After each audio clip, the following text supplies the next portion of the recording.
welcome to another episode of This Week in Science. We are here to talk about all the science, well, not all of it, but the things that we want to talk about this week related to science. And we're so glad that you're here to join us. This is the couple of seconds before the show where I remind you that this is the live streamed version of the show. There's no editing. It's just going to happen as it happens. And now is the time to click the likes and the thumbs up buttons and to share and tell everyone that we're live, because that's very Tell everyone, because then if we tell enough people and there's enough people supporting the show, we could talk about all of the science. We would have then the time and resources to do that. I think it would, all of the science would take all of the time. We could talk about all of it. There's so many variables involved here. But yes, share, please. This is not edited. This is live. And we appreciate you being here with us right now. Are we ready to start the show, Justin? Yeah, let's do it, yeah. Let's do this thing we call a show. Oh, I have a thing here. I'll put it up there. And okay, we're going to start the show in 3, 2. This is TWIS. This Week in Science, episode number 949, recorded on Wednesday, October 25th. Do roosters even know themselves? I'm Dr. Kiki, and tonight on the show, we are going to fill your heads with faces, pigeons, and pigs. But first... Disclaimer. We're about a week away from the Celtic festival of Samhain, a celebration welcoming the harvest at the end of summer, usually held around November 1st, marking the transition from summer to winter. Fall had apparently yet to be invented. During Samhain, or however you pronounce it, I know there's people out there going to say, that's not how you say it, but that's how I say it. People dressed in costumes and lit bonfires to ward off ghosts. They believed, or participated in a tradition, that the souls of the dead returned to their homes on that day. We know it today as Halloween, or All Hallows Eve, in part thanks to Christianity, which created All Saints' Day, and a long tradition of borrowing from pagan traditions in order to create new ones. A rebranding that may have been helpful when locals under church rule still followed old traditions. While the air this time of year is just right for the most superstitious of holidays, you need not be superstitious to believe in ghosts. We are often visited by ghosts from the past here on the show. Scientists who test their ideas against the universe long after they have passed. Creatures of enormous size, leaving footprints in our imaginations. Entire branches of humanity that once walked the earth entice us with their stories. And tonight, a girl, long dead, will show her face for the first time in centuries. Here at TWIS, we would like to wish you all a happy TWIS-O-WEEN in the coming week, and hope that any ghosts visiting your home don't stay longer than another episode of This Week in Science, coming up next. I've got the kind of mind that can't get enough. I want to learn everything. I want to fill it all up with new discoveries that happen every day of the week. There's only one place to go to find the knowledge I seek. I want to know what's happening. What's happening? What's happening this week in science? What's happening? What's happening?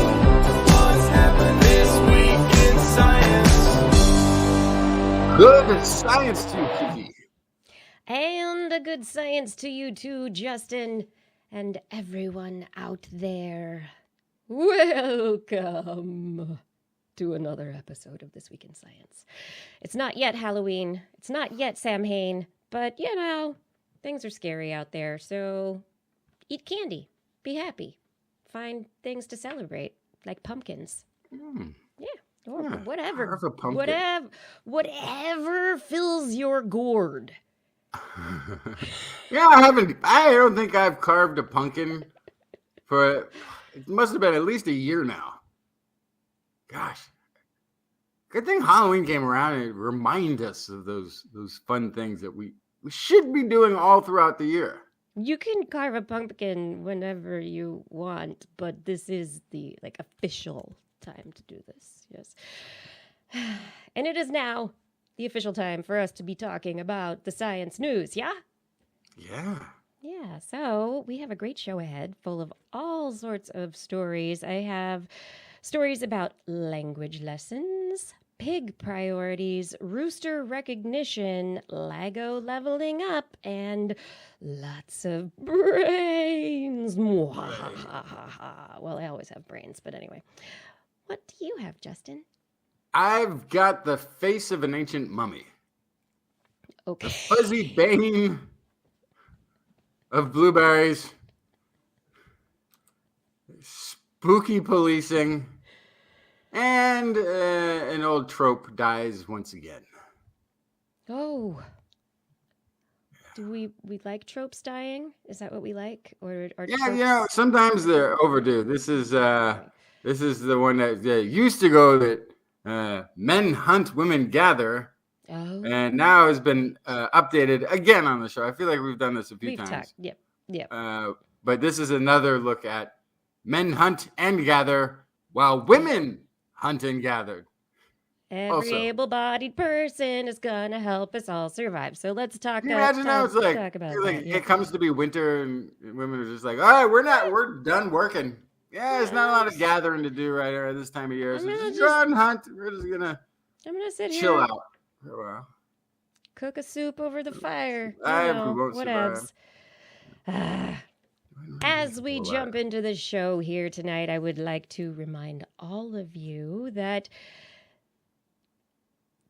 there are consequences. No, there's no consequences. Oh, you got my attention. Yeah. Subscribe to This Week in Science if you're not already subscribed on our YouTube, Twitch, and Facebook channels where we stream live every Wednesday night around 8 p.m. Pacific time. We're on a lot of podcast platforms out there. Make sure you're telling your friends about it. And if you just look for This Week in Science or visit TWIS.org, our website, you'll be able to find all the show notes and other ways to, find us, subscribe to us, etc. But now is time for the science. Yes? Yeah, I think so. Yeah. All right. So I am going to start us out with a story from one of my favorite astrophysics experiments out there. LIGO, the Laser Interferometer Gravitational Wave Observatory. And there's a couple of them, right? Yes, there are a couple here in the United States at different locations. There's another detector in Europe called Virgo, so it's the LIGO Virgo group. And then there's an additional observatory that is elsewhere. So all of these laser interferometers, they have lasers that are in tubes. And the giant tube with lasers firing down. And the laser is supposed to go straight. And the laser goes straight and it bounces against a mirror. And they've been able to get rid of a lot of the Newtonian noise around these lasers. So the rumbling of trucks, right? So if there's something, because you have multiple observatories in different places around the planet, they can look at all the data and go, oh, okay, that was just a truck. That's just local noise. They can get rid of that noise. But it allows them to triangulate what they're doing. These detectors are ridiculous in their resolution. Gravitational waves come through. And if you can imagine them passing through Earth, like a wave with water. It kind of stretches and squeezes space-time as it comes through. And so everything in its path is like stretched and squeezed. And these observatories are looking at this stretching and squeezing on a scale 10,000 trillion times smaller than a human hair. Tiny, tiny, tiny measurements. And what they have been limited by so far is quantum physics. They are really good so far at the Newtonian scale of things. But they were like, all right, there's a lot of noise at the quantum level, and we can't get rid of it. And if we could get rid of it, then maybe, just maybe, we could have even finer detection, higher frequencies, or of different amplitude waves. Maybe we could sense very sensitive measurement beyond what they've already done. And so they published a paper. So instead of a Yeah. 3-mile long tube of lasers, they've got a microchip on a quantum computer that's going to do everything. Nope, it's still What is it? still the mile long or whatever tube of lasers. We're still Okay. in the tube of lasers, but now it's just getting weird. And seriously, if Feynman were here right now, he would say if anyone tries to explain this to you, they don't really know what they're talking about, because they don't really know what they're talking about. They're taking the quantum limit of what we know of as space-time, where at that Planck scale in vacuum space, so if we've got a laser in a vacuum space, there's still particles that are popping into and out of existence, and that's making noise, and that noise is bumping the laser, because those quantum particles are like little popcorns that are like, pop, pop, pop, pop, and the laser goes, and it's noisy, and it changes the way that the laser can record the gravitational waves. So now they are treating these quantum particles that are popping into and out of existence like balloon animals. They are squeezing them. It is a quantum technology. They're reporting it in Physical Review X. This advance in what they're doing, and seriously, this technology is called squeezing, in which they are able to use the general relativity. So they squeeze the particles, so they're able to either make the laser beam more accurate in terms of frequency, or make it more accurate in terms of the power, the amplitude that it has. But they can't do both at the same time. When they squeeze these particles, the squeezing of the particles makes these lower energy particles that bump the laser and impact the way the laser's frequency is moving. And so when they do that and change and try and make a more accurate frequency, it actually makes a noisier, louder, rumbly laser signal, because they can't take advantage or like fix the amplitude, so it gets rumbly. But then when they squeeze it in terms of the amplitude, they're able to get a very, very nice signal. And so we get lower, smaller signals, but with higher amplitude. So we're able to be more fine-tune now some of these signals from gravitational waves that maybe happened further in the past, that maybe were even smaller. It's a very interesting way that they are moving through this technology to be able to squeeze these photons to create higher sensitivity so that they can sense more collisions from further in the past, to be able to actually understand a bit more about when and where things were forming and smashing into each other throughout the history of our universe. Can't help but feel like there's also like an experiment that's being missed. Okay, we're detecting this quantum noise in the background. Oh, we got to get this noise tuned out however we can. There's these silly particle things that are popping in and out, like you're saying, into in and out of existence, or what have you, or You can't I think control that, but yes. Well, but what if that is actually an interesting thing to look at and observe and record? We're trying to tune out what might actually be an interesting experiment to actually see what's going on, what's all this popping in and out all about. What if we could actually just monitor that and find out what's going on there? Because that's not really an explained thing.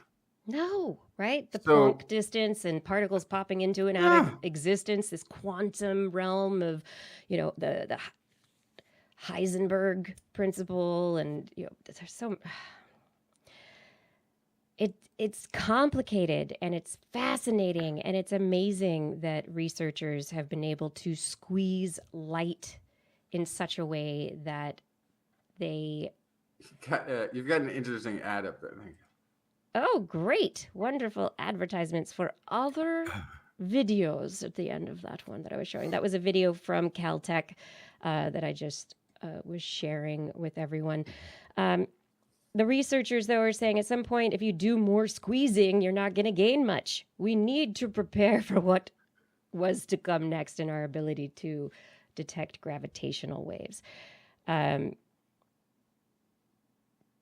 So they're reducing noise across the frequency range, but it has to be very specific. So they can either reduce the noise in the frequency or in the amplitude, but they can't do both at the same time because of the quantum wave particle reality of light and particles. Anyway, one of the researchers, a team member, Rana Adhikari, a professor at Caltech, says, "We've known now for a while how to write down the equations to make this work, but it was not clear that we could actually make it work until now. It's like science fiction."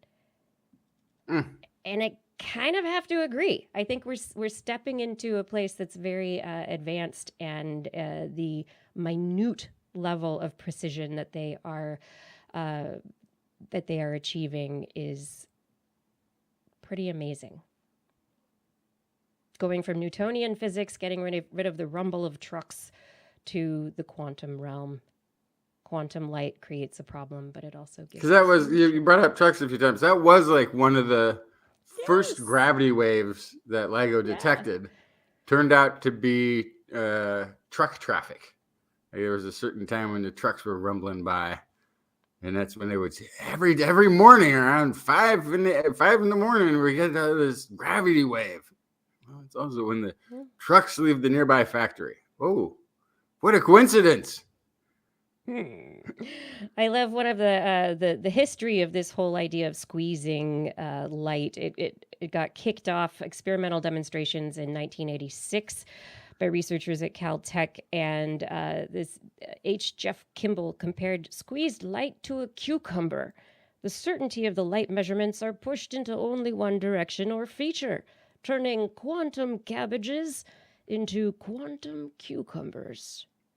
Yeah, so can we one just of the have things... physicists stop making analogies and metaphors? Yeah, no, we just need good ones. And so if you're not an expert at making analogies, then someone should be able to stop you. I'm sorry. Yeah. It's like my complaint about all the administrators at NASA. If you aren't Carl Sagan or a poet of some sort, stop. You don't sound like you want to. You're not conveying. Or Feynman, who answers the question, well, I'm not going to tell you because I'd have to tell you everything. And that's going to take a really long time. So instead, I'm going to talk about rubber bands.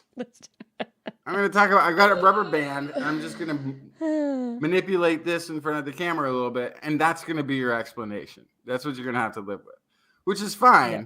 But it's kind of like if you had a cabbage and it became a cucumber. Stop.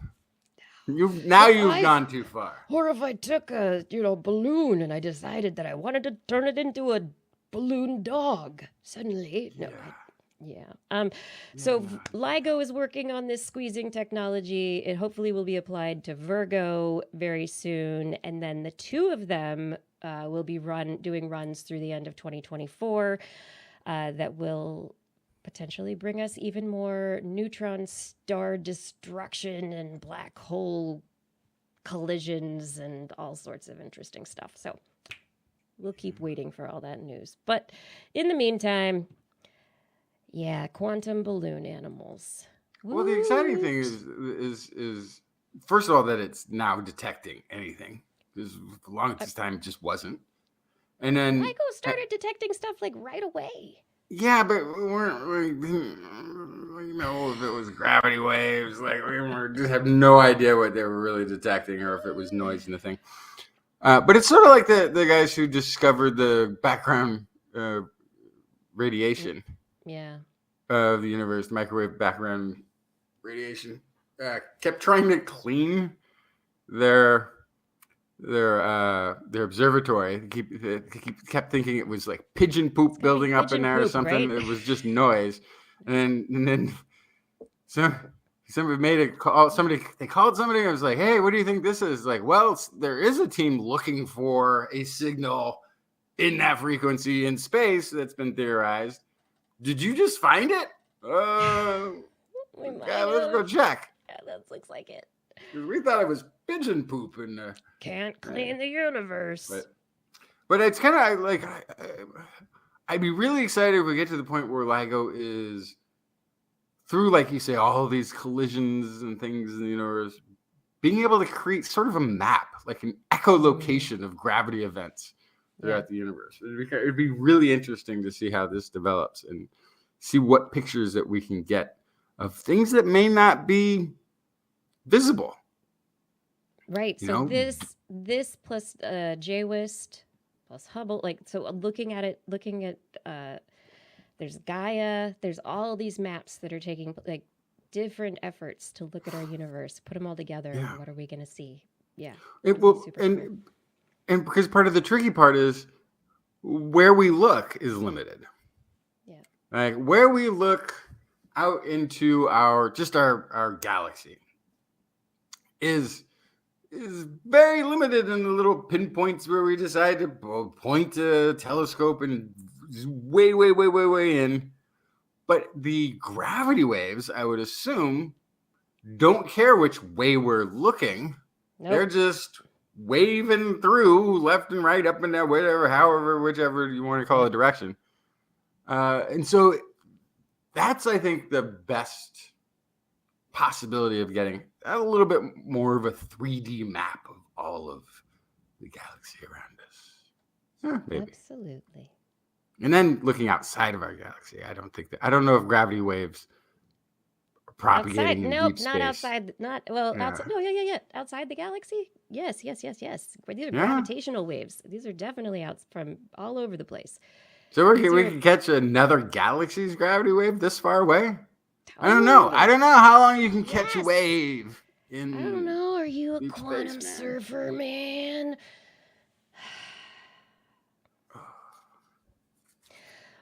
So we look out, and then we also look inward, and we look back in time. So tell me your story, Justin. This is my story. This is your teenage story. Inca girl died more than 500 years ago high atop the Andes Mountains near the summit of Amparo volcano in Peru at an elevation of nearly 4 miles. Big mountain, big volcano. At an elevation of nearly 4 miles, the cold climate preserved her remains well enough to be discovered in 1995 with her internal organs, hair, blood, skin, contents of her stomach, all frozen. So it's like Otzi or the Iceman. Yeah, like very much so. Very much so. Not as old as Otzi. He's 5,000-6,000 years old, something like that. She's only 500. But yeah, great ice mummy, if you will.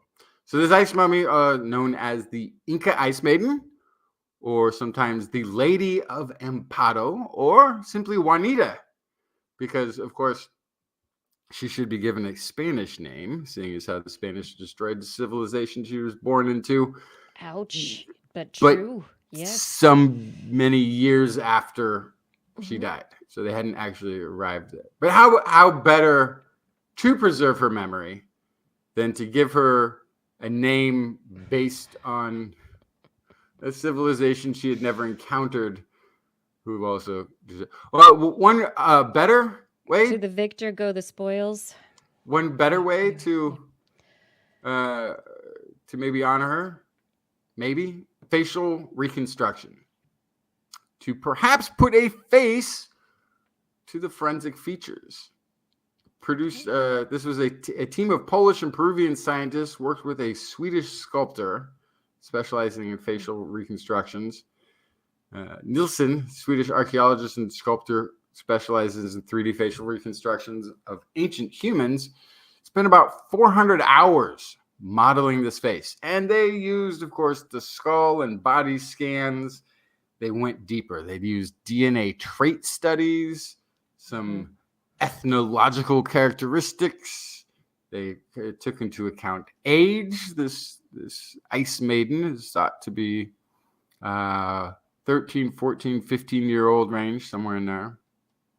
So young. Yeah, very young. The reconstruction is of particular interest to me because this Incan girl and I have something in common. We share the same mother. What? How is that possible? You might wonder. Yes. How is it possible to have the same mother as a 500-year-old Incan girl? And the answer, of course, is obviously time travel. Justin. Well, that's how that works. The other one is genetics. We both have the A2 maternal haplogroup that is only passed down from mothers to their children. Interesting. So she's an A2 haplogroup, maternal haplogroup. So am I, which means somewhere in the traveling backwards in time through the unbroken line of mothers, one of those mothers that we have in common was shared. One of those, we have a mother who is the same mother. Fascinating. Isn't that fun? Yeah. That's fun. How far back though? Like I haven't way far back. But I have tried to do you do the family tree genealogy thing. I haven't gotten back even 500 years, and this is probably 20,000 plus years of just in the maybe much longer than that in the America. This is South America, so it's maybe more in the 30,000 plus range. A2's been around. I don't know, but my genealogy skills are not good enough. However, the genetic genealogy is there, and that says mothers all the way back, unbroken chain.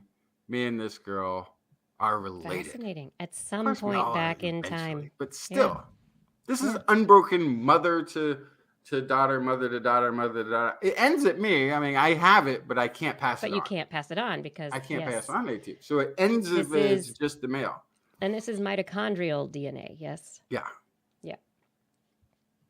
So anyway, they did a reconstruction, and we're for the listening audience, the podcast listening audience, we're going to look at a picture of the Incan ice maiden facial reconstruction.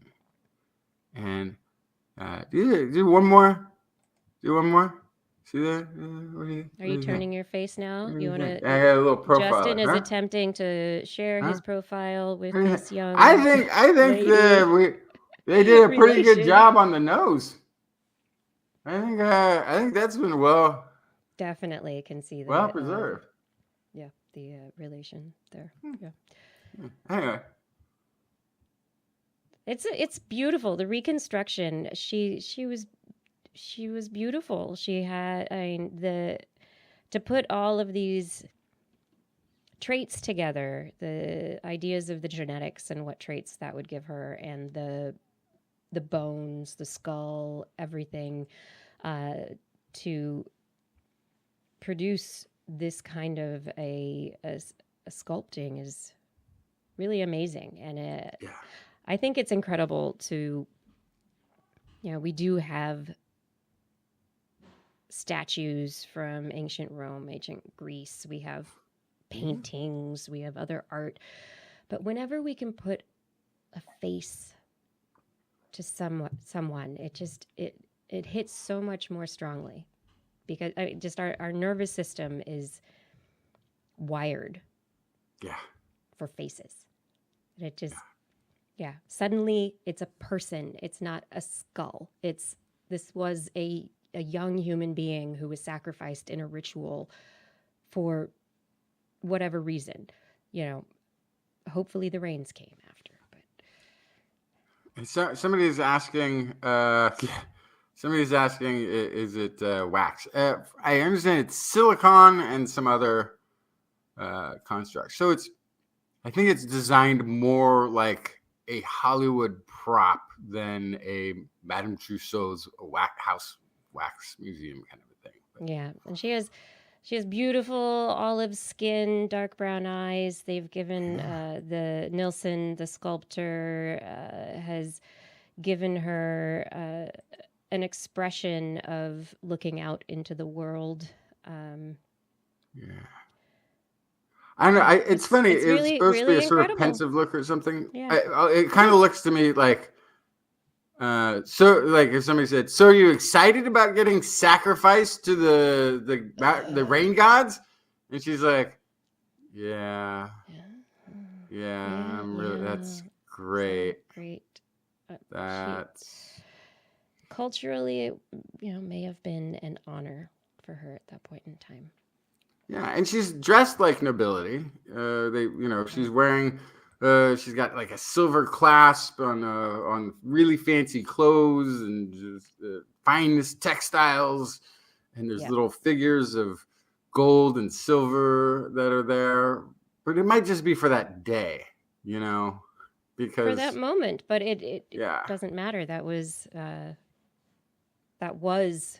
an important cultural moment. There were witches. But I don't know that bestowed upon the people who were sacrificed. Yes. Yeah, but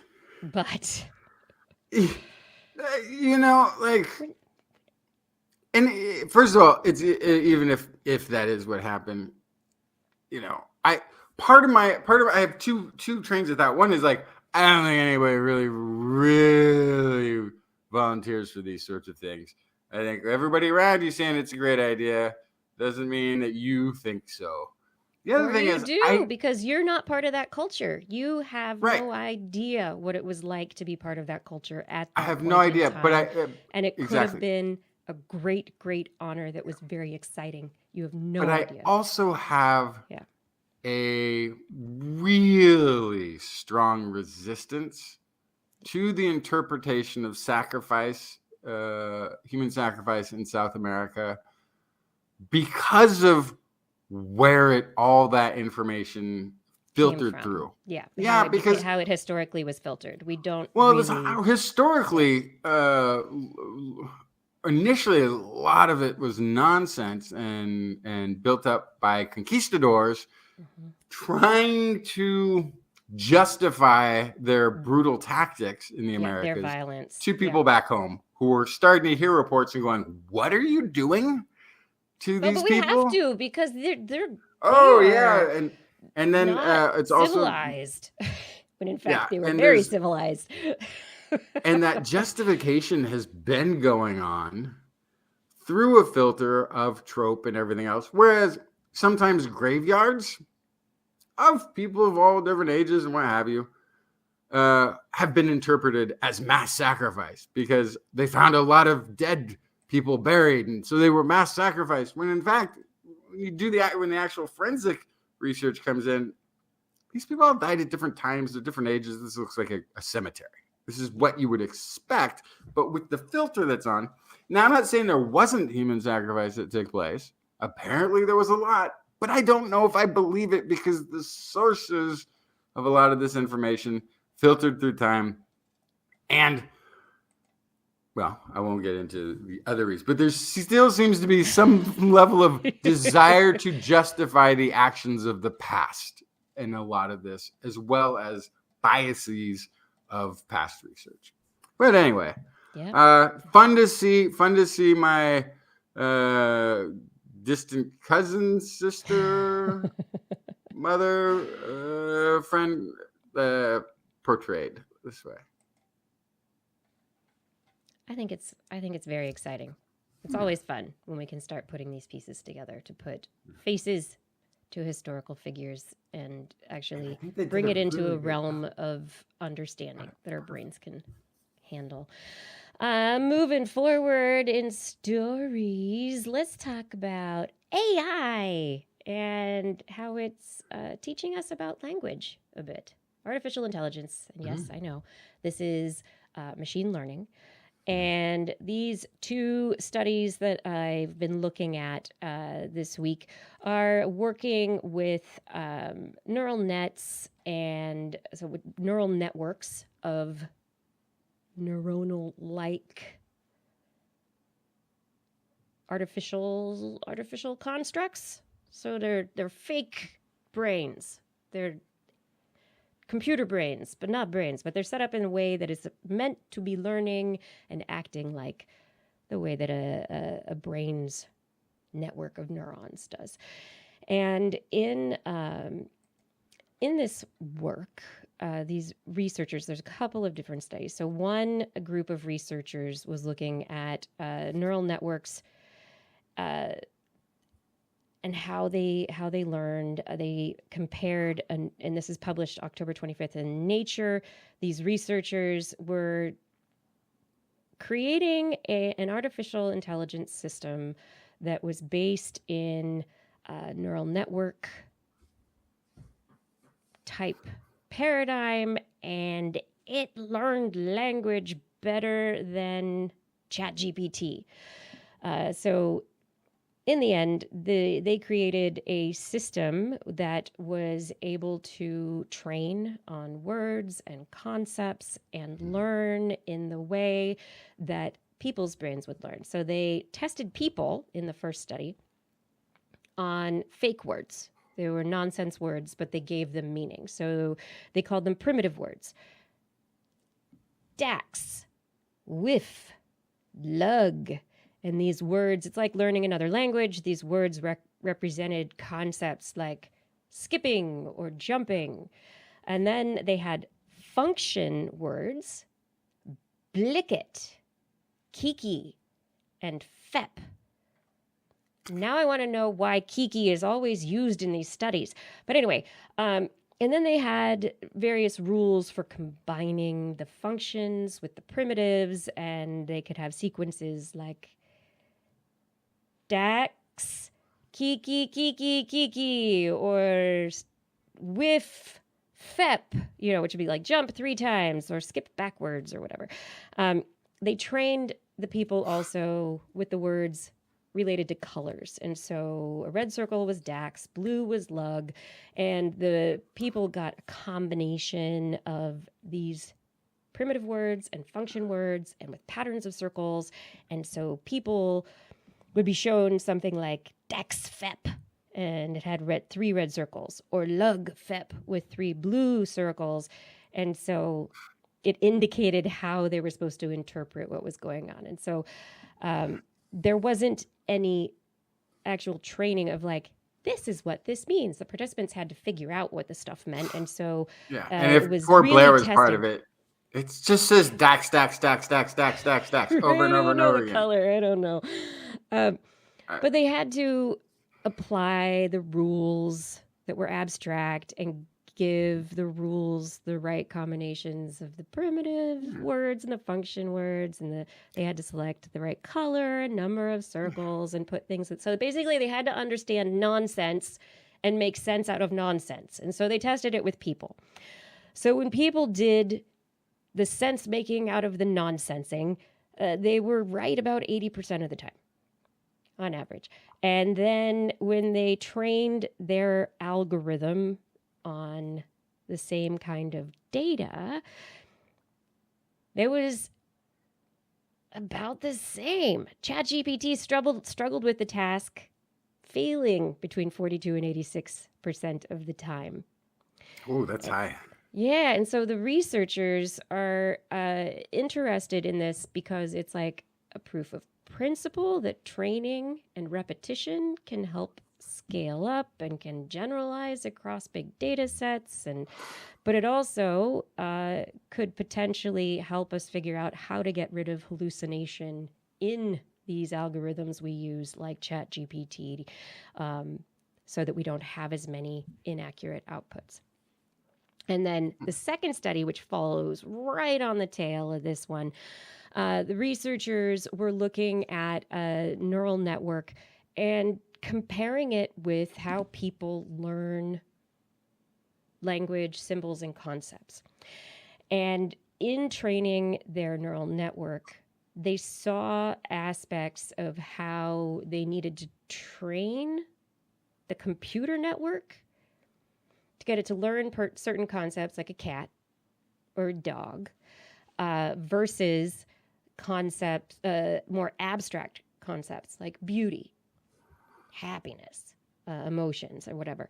And so you can look at a brain and see populations of nerve cells that light up in response to a picture of a dog or when asking a question related to how pretty something is.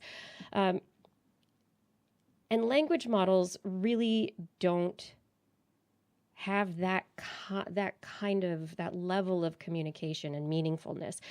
And so in this study that was published in Progress in Neurobiology just this last week, the researchers were pretty much able to separate different aspects of words, concepts, the abstract concepts, symbols.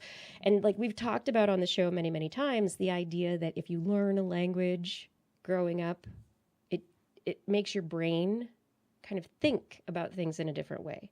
So you process information in a different way. And in the development of these machine learned neural networks, they saw different neural networks becoming active with different situations. And this study actually produced computer evidence, AI evidence of this concept that, yes, when you think or you learn about the world around you in a particular language, it impacts the neural network that is created, the nerves that are connected in your brain to create the representation of a concept, symbols, etc. And then the way that those are all connected influence the way that you interact with the world and the way you think about the world and the way that you have abstract thought. I wonder what Felix is going to be like then. Right? Felix, he's what, 18? Ooh, 19 months now, almost.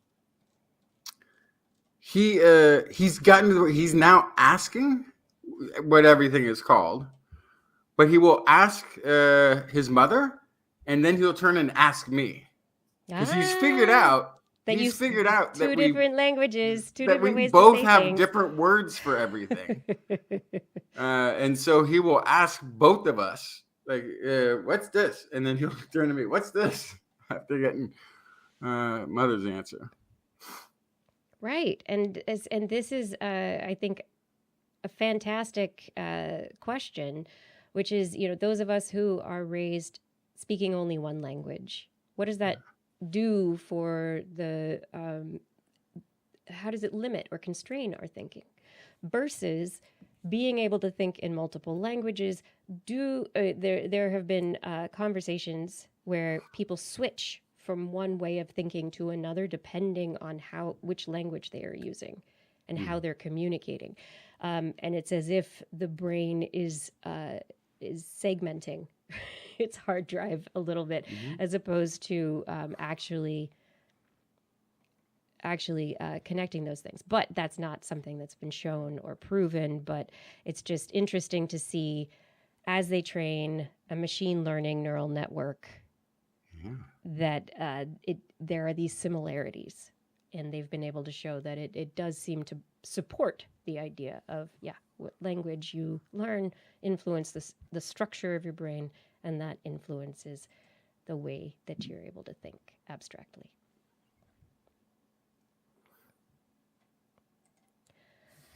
Tell me about, this is not going to be a fun study, is it? Police. Oh, it's spooky. Spooky. Okay. Researchers using anonymized smartphone data from nearly 10,000 phones in the possession of police officers in 21 large U.S. cities. Okay. This research is from Indiana University, but they were all over the United States for this study. They find officers on patrol spend more time in what demographic of society's neighborhoods? They spend more time patrolling non-white neighborhoods. So that's great. That means the focus of these police stations around the world, or around the United States, is to give extra protection to minority neighborhoods. Right, to That's support them and good help them. to know. That's great. Anyway, spooky, but true and sad in a really pathetic, racist sort of way, because research on policing has focused in the past on documenting actions such as stops and arrests, but patrols and presence, according to Kate Christensen, assistant professor of marketing at the Indiana University School of Business, says it's not really been looked at is thoroughly. Police have a great deal of discretion. Police departments have discretion in deciding where law enforcement is provided within cities.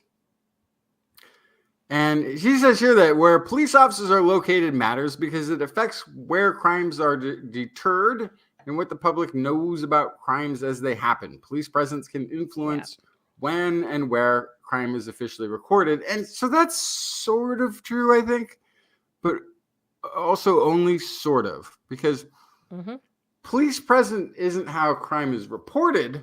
Usually it's reported by people who call the police and say, hey, there's a crime. A thing happening. Yeah. There's a thing happening. You should be over where this is. Police rarely see a crime in progress by just being nearby or present. Unless you count traffic stops, in which case they only happen if there are, due to police presence. There has to be police presence for the traffic stop. So that part does influence where and when it is recorded, if it is initiated by police officers, such as traffic stops, tickets, arrests, that they initiate from some sort of intervention into people going about daily lives. So the article is Smartphone Data Reveal Neighborhood Level Racial Disparities in Police Presence. It's in the Review of Economics and Statistics, which is edited at the Harvard Kennedy School. Few police departments actually collect this data themselves. So this was kind of a unique ability to get this anonymized data that has GPS tracking that allows them to tell where officers spend their time when they're patrolling in their cars and even outside of their cars. It revealed strong correlations between racial and ethnic composition of a neighborhood and police presence, which, again, if the role of the police is to protect and serve the community, then great. That means police departments across the U.S. have placed greater importance on protecting people of color than other neighborhoods. If, on the other hand, the role of policing is to increase funds of the city budget, of which they are often the largest expense, and therefore the greatest beneficiaries of such increases in funding, then it could be seen as intentionally targeting non-white communities, as they are often underrepresented in local government and more vulnerable to exploitation.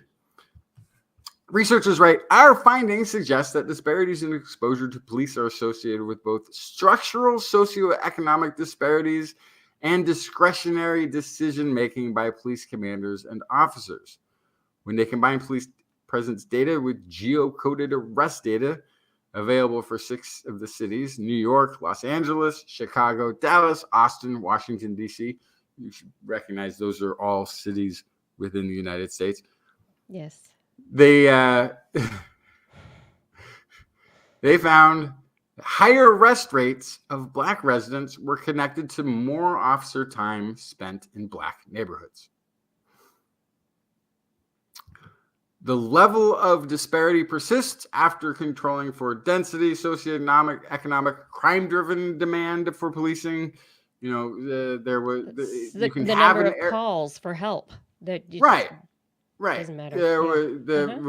Could explain, you know, about 33% of the presence, the extra presence in these communities could be explained in some place, you know, of more calls coming in from some areas.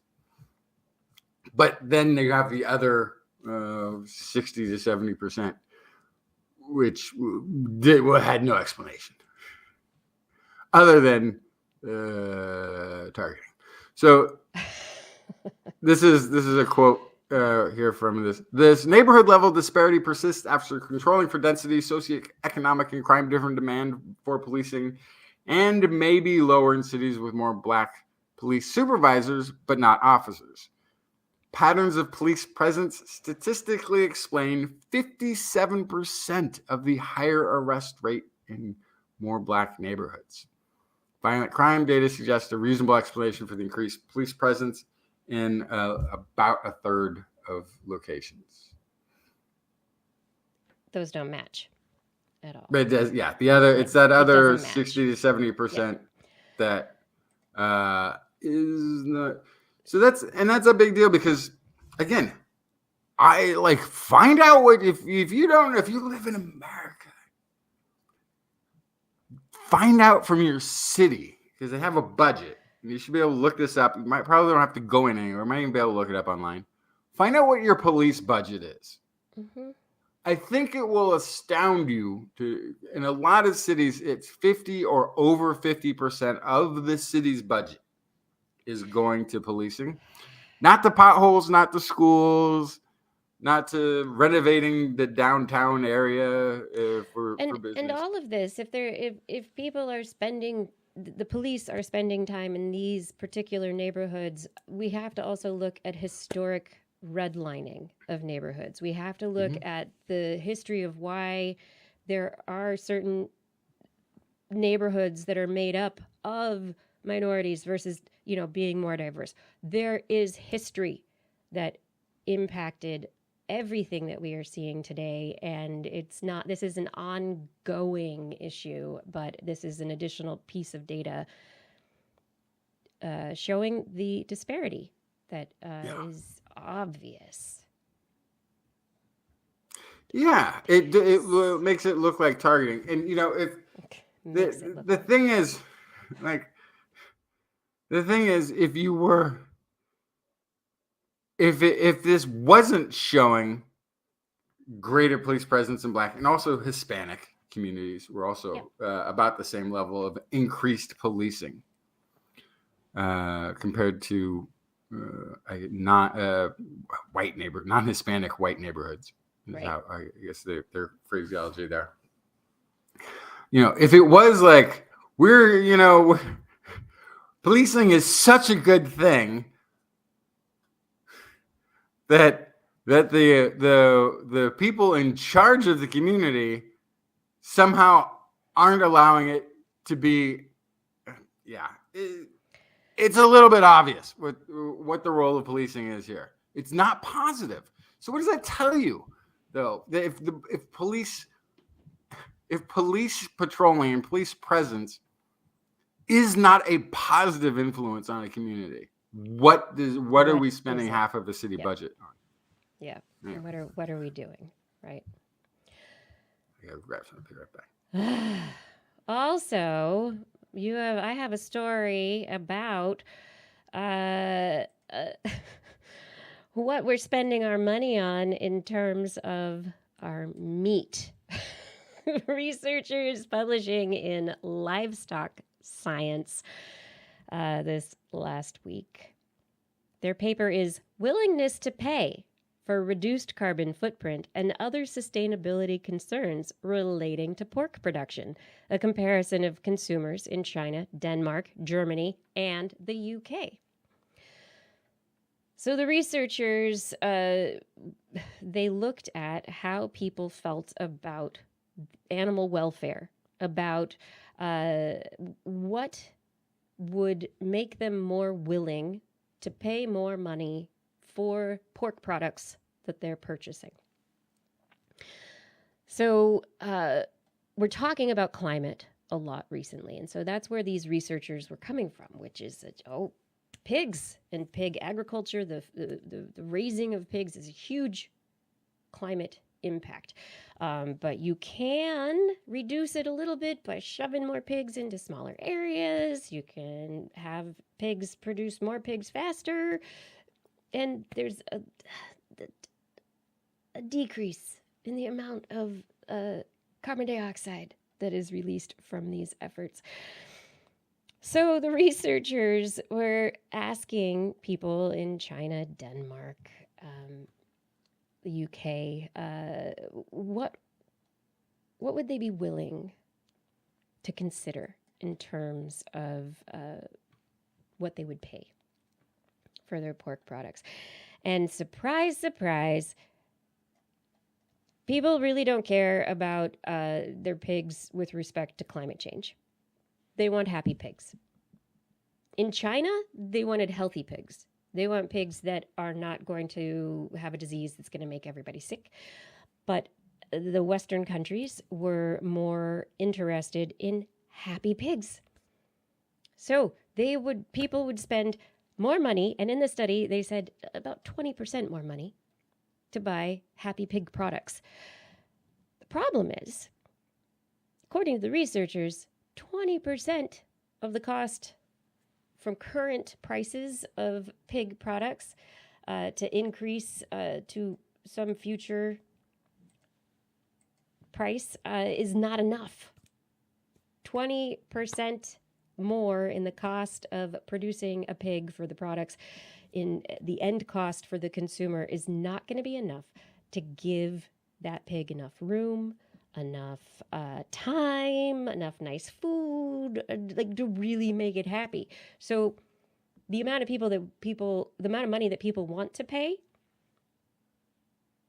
to have happy pigs and eat the happy pig products is less than what is necessary to buy the happy pig products.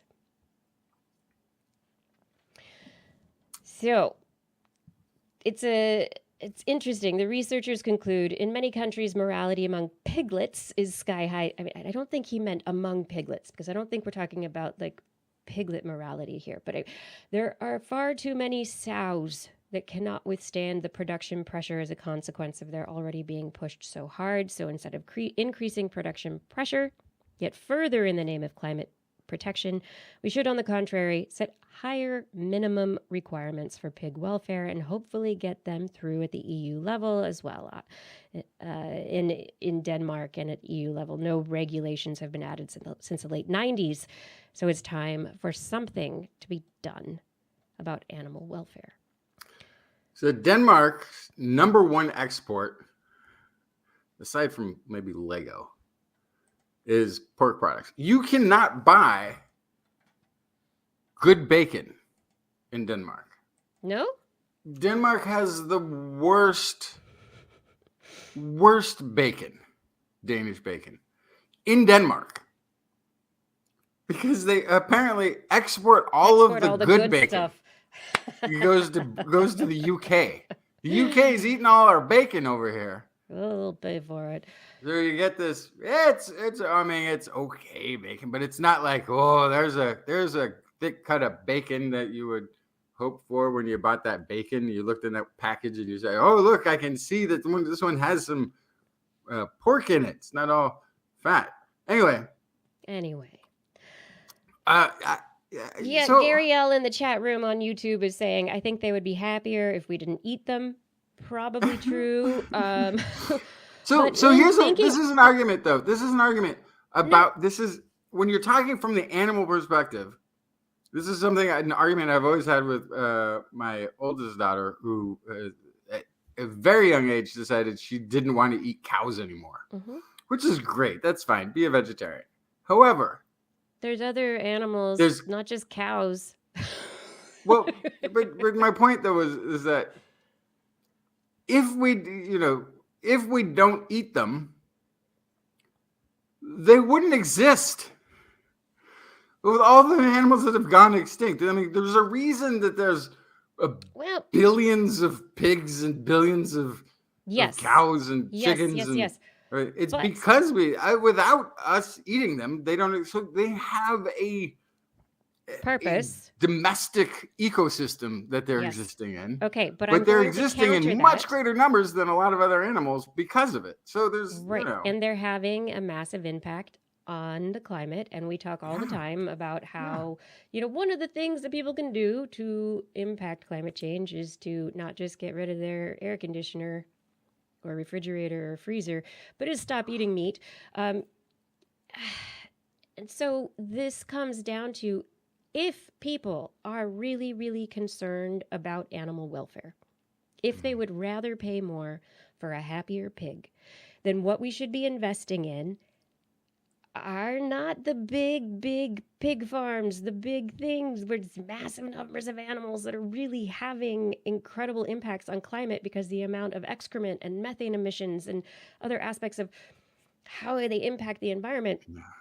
We should be really passing, and this is going to take voters, passing or voting for politicians and others who pass regulations that expect animal welfare to be top of the line, that make it so that you can't have more than a certain number of pigs per square meter. That once you start doing that, it's going to cost more. People are going to have to make choices. It's going to affect their wallets and their bottom line. They might not be happy, but maybe they will choose to eat pork products less often. And that's going to reduce demand, which will then continue the cycle, which will support the farms that are doing it right and the regulations and also climate change goals and sustainability. But it's not going to happen as long as we allow just whatever to happen to these animals that happens on these big farms. Anyway, I'm thinking more sustainable and the future and all that stuff. And I mean, there's other places we could start. this is one place, However, but we could do it with cows too. We could increase, Yeah. make it so that there's certain regulations on ranching cows, on chickens, on pigs, like all of our feedstocks, not just, oh my gosh, it's protein and Americans love to eat meat and blah, blah, blah, blah. No, like make it like European gas prices. Stuff's expensive. Like pay for it. Make it like a bottle of water. You don't want to buy it at a music festival.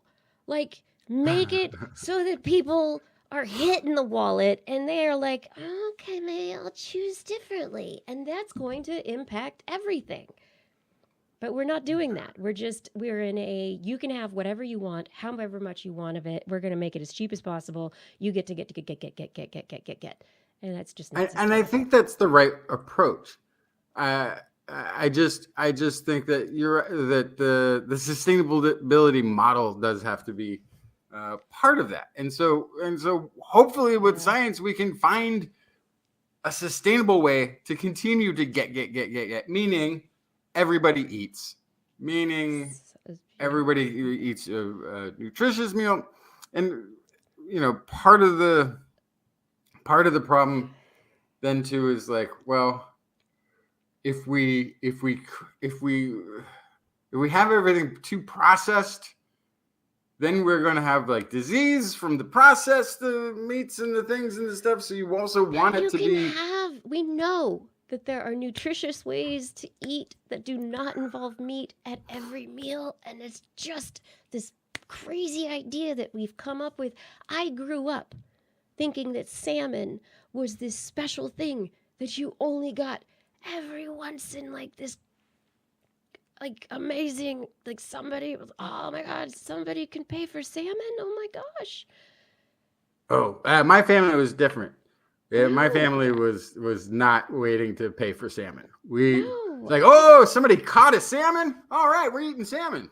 Right. You Yeah, gotta go exactly. You're fish it. fishing for You it. gotta go get fish Go it fishing yourself. for it. But yeah, I mean, it's a similar kind of thing. Like, the buying of it or the work to get it. Like, this is it. It's a different cultural reality than what we have right now. But anyway, I'm going to think positively, right? We're going to move forward. Thank you, everyone, for listening to the show right now. I'm so glad that you're here with us. I hope you have your own opinions about all the things that we are discussing. We look for opinions and curiosity, and we hope that you're growing curiosity. Tell your friends about TWIS so they can be opinionated and curious too. And head over to twis.org. Click on the Zazzle link to find TWIS products. We've got lots of merchandise that helps to support the show. Also, click on that Patreon link, and you can become a patron of the show where you help support us in an ongoing fashion. $10 and more per month. Just $10 a month, really. Yeah. It's less than Netflix these days. When you come every single week, right? Well, thank you by name at the end of the show. There's all sorts of other goodies, but we really need your support, and we thank you for your support. So those of you who are already supporting us, thank you so much. And if you're looking for a free way to support us, hit the like and subscribe button on the YouTube channel, and then the algorithm will find that sucker with the money who will fork it over to support us. Well, whatever. I mean, Patreon. You know what I'm saying? You're The hilarious. person who's got the extra cash to like support science media and have that be a thing that exists. Those people. All right, let's come back. It's That was now good. time for Dr. Kiki's Birdhouse.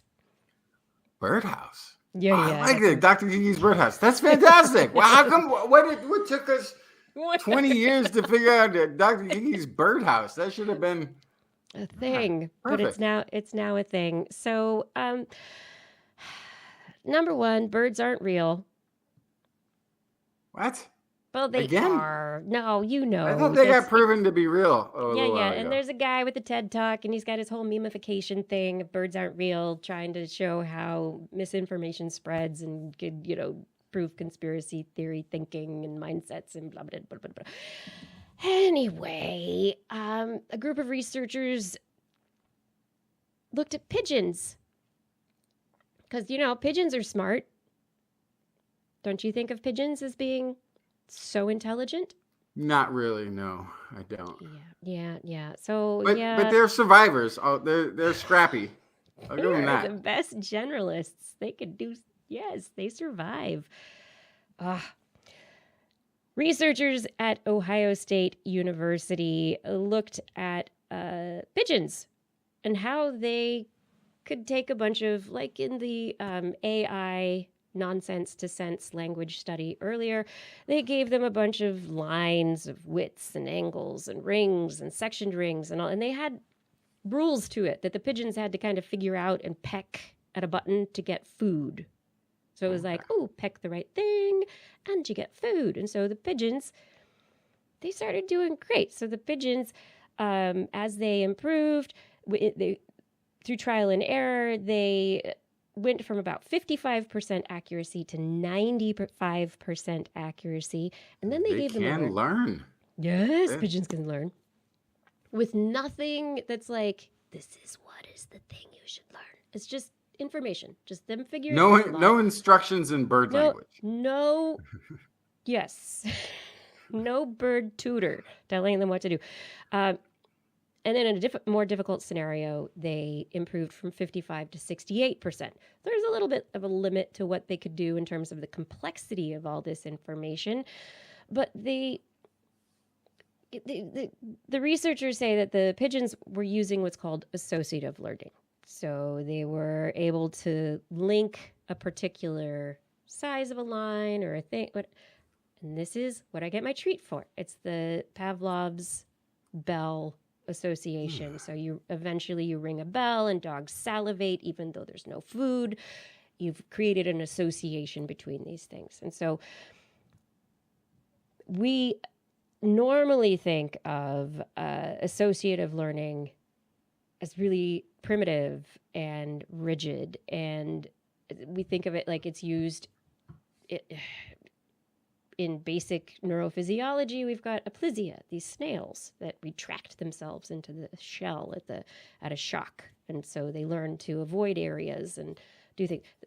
Associative learning is a very basic neural pattern and basic form of learning. But the researchers were like, these birds with this visual categorization and all that they're doing, this is more complex than what we expected the birds to be able to do. How do the birds do these things? Oh my gosh. Well, what they have found is that these birds are actually, very brighter than you expect them to be, essentially. And that they're able to put together these associations in a very seamless way. And in the way that they're able to put these associations together, it's actually teaching the researchers about how artificial intelligence works, because they were as good at solving these problems as basic machine learning algorithms. Wow. I don't know if that means the pigeons are really smart or if machine learning is just really basic. Yeah, and so this is the part of the study that I think is very fascinating, is that when they tested humans on this whole thing, humans tried to come up with rules and they could not do the task as well as the pigeons or the machine learning algorithms. Overthinking. Humans got frustrated. They wanted to make a rule and make it work, and that didn't work so well. So pigeons are probably robots? No, that's not what it is.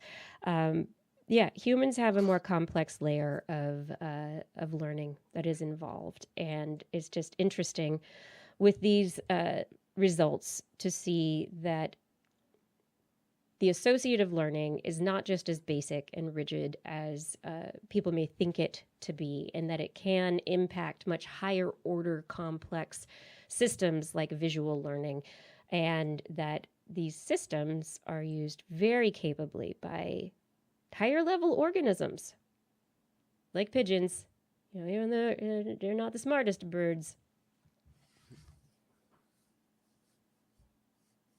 They're still better at this task than humans.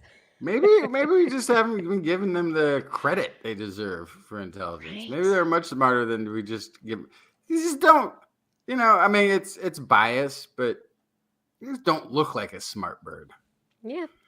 But the researchers say the pigeons don't try to make rules. They just use this brute force way of trial and error and associative learning, and in some specific types of tasks, that helps them perform better than humans. Anyway, pigeons, maybe not so dim-witted as we think. Also, maybe they're robots, but you didn't hear me say that here. And then roosters. When you think of a rooster,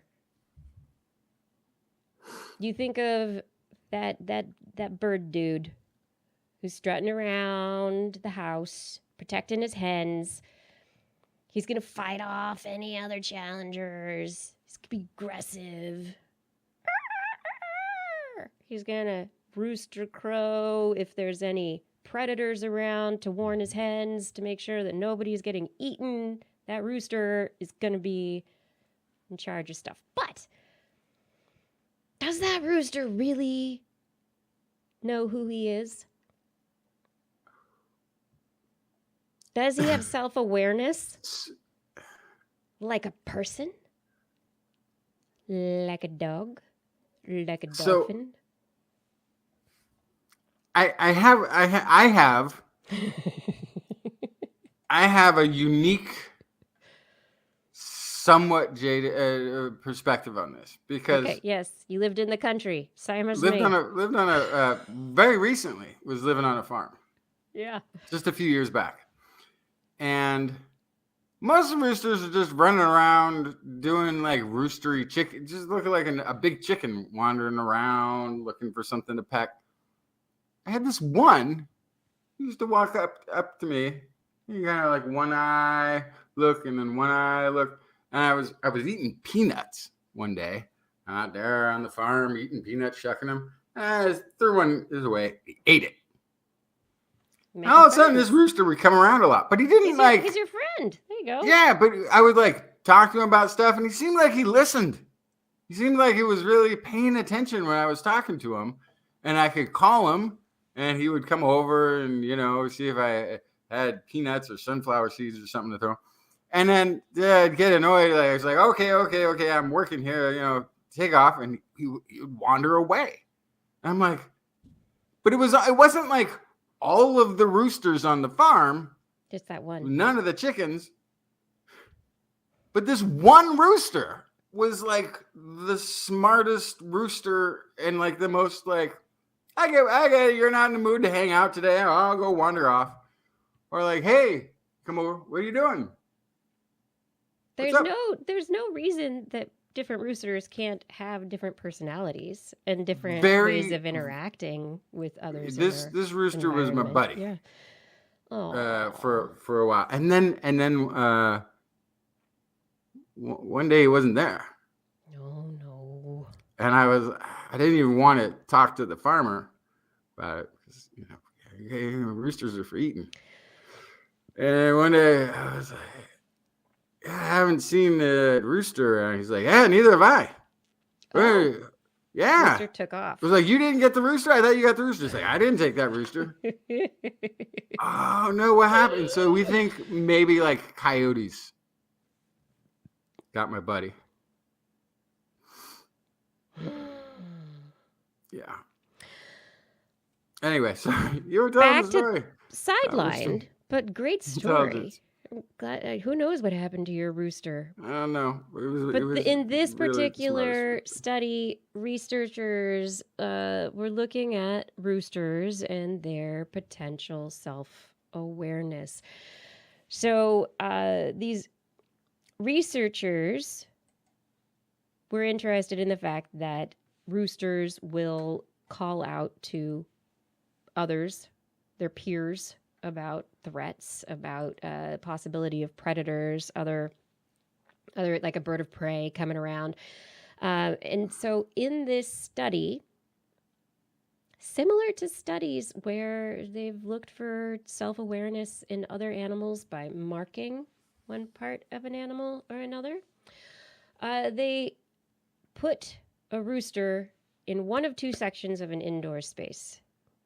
And in the other section, there was either nothing, it was empty. There was a mirror, so they just saw their own reflection, or there was another rooster. And then they projected a hawk, or the silhouette of a hawk, onto the ceiling of the room that the rooster was in. And they looked at how these roosters responded. How did these roosters respond with their, oh no, cock-a-doodle-doo, threat calls? There's something that's scary around here right now.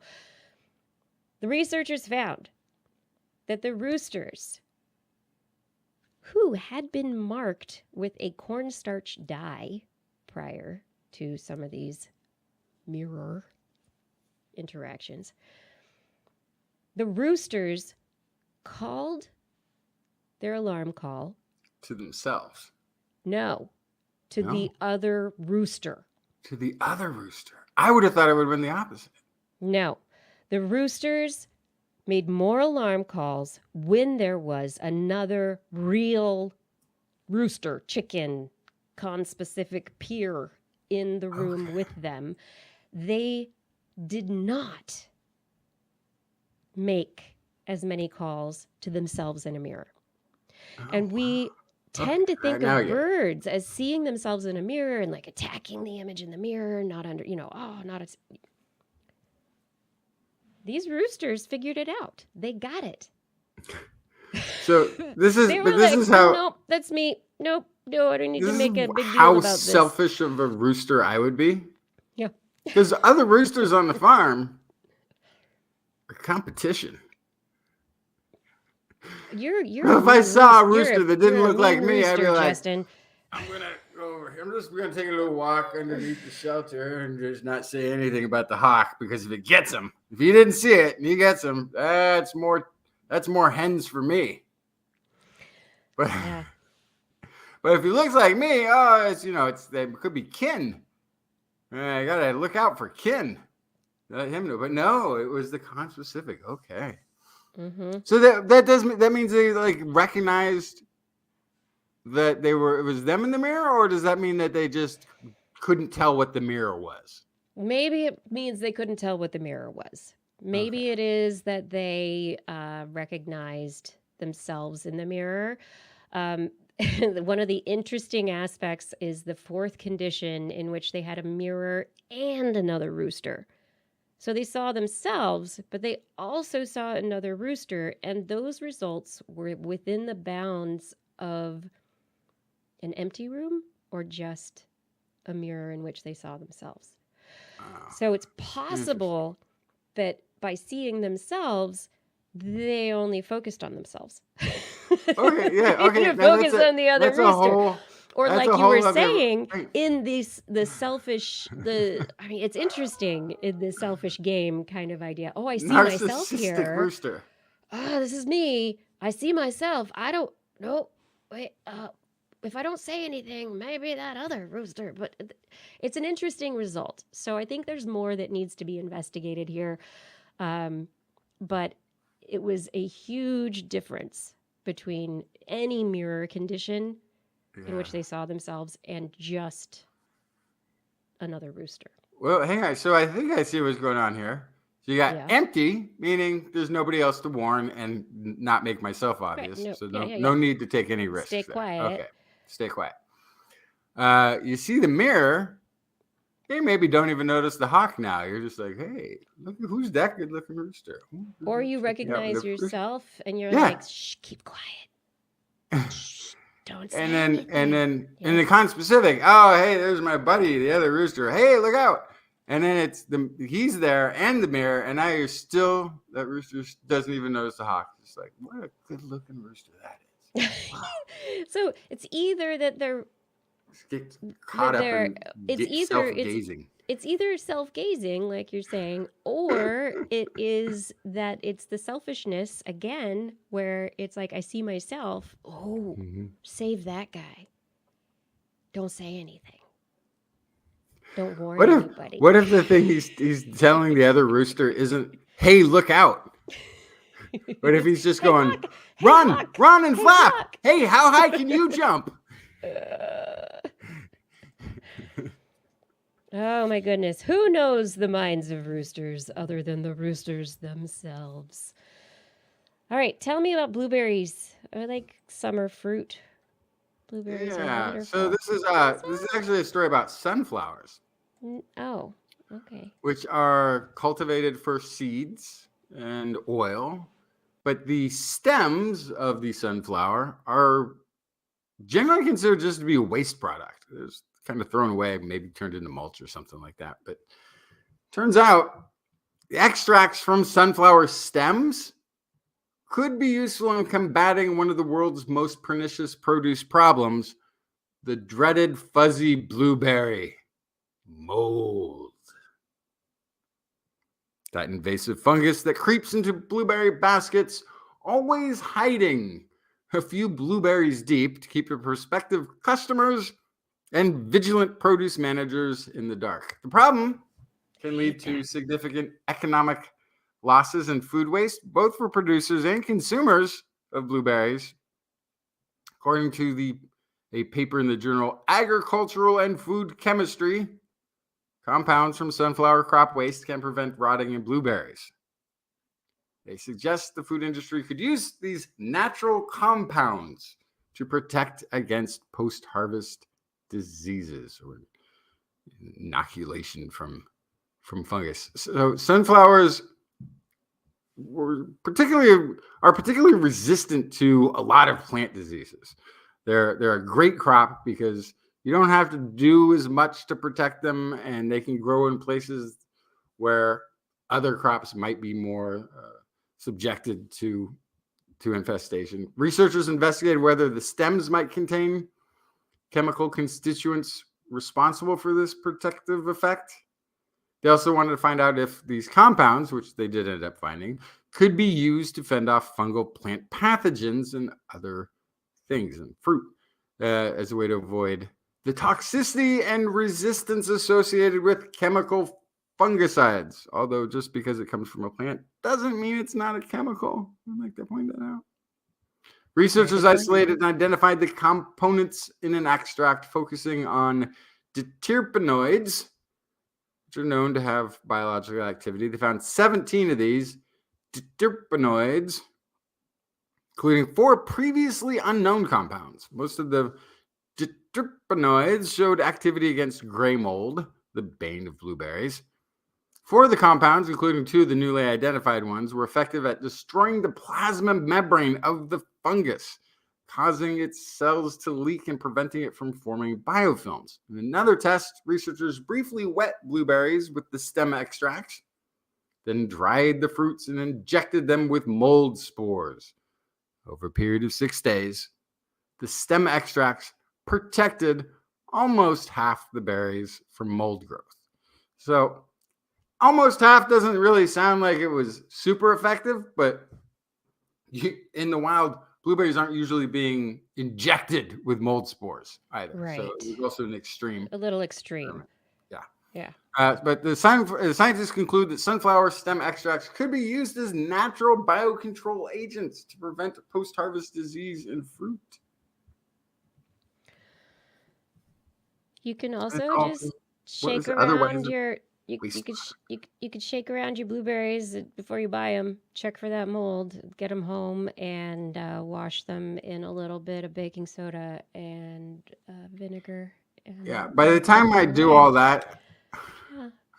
I've eaten something else because I was hungry, and so I snacked on something else during this whole washing and powdering process. And now I'm not even hungry, so they go back into the fridge.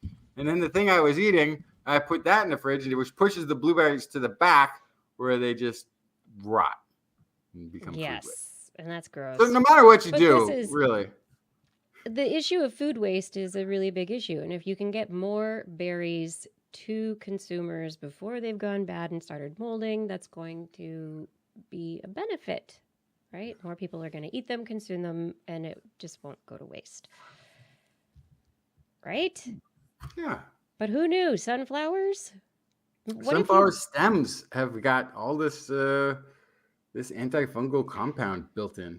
Nice. But what if you just grew sunflowers and blueberries together? Would that help? I don't know. Yeah, there you go. No, because you have to extract from the sunflowers. Well, so the thing is, though, but you kind of make a good point, and this is the monoculture of agriculture is a thing that is part of the whole sustainability picture, because maybe if you don't have an entire 40 acres of blueberries, but have a bunch of it that is sunflower, maybe not too close because sunflowers are kind of tall, whatever, there isn't, because the mold doesn't, it has to be growing somewhere else also. Yeah.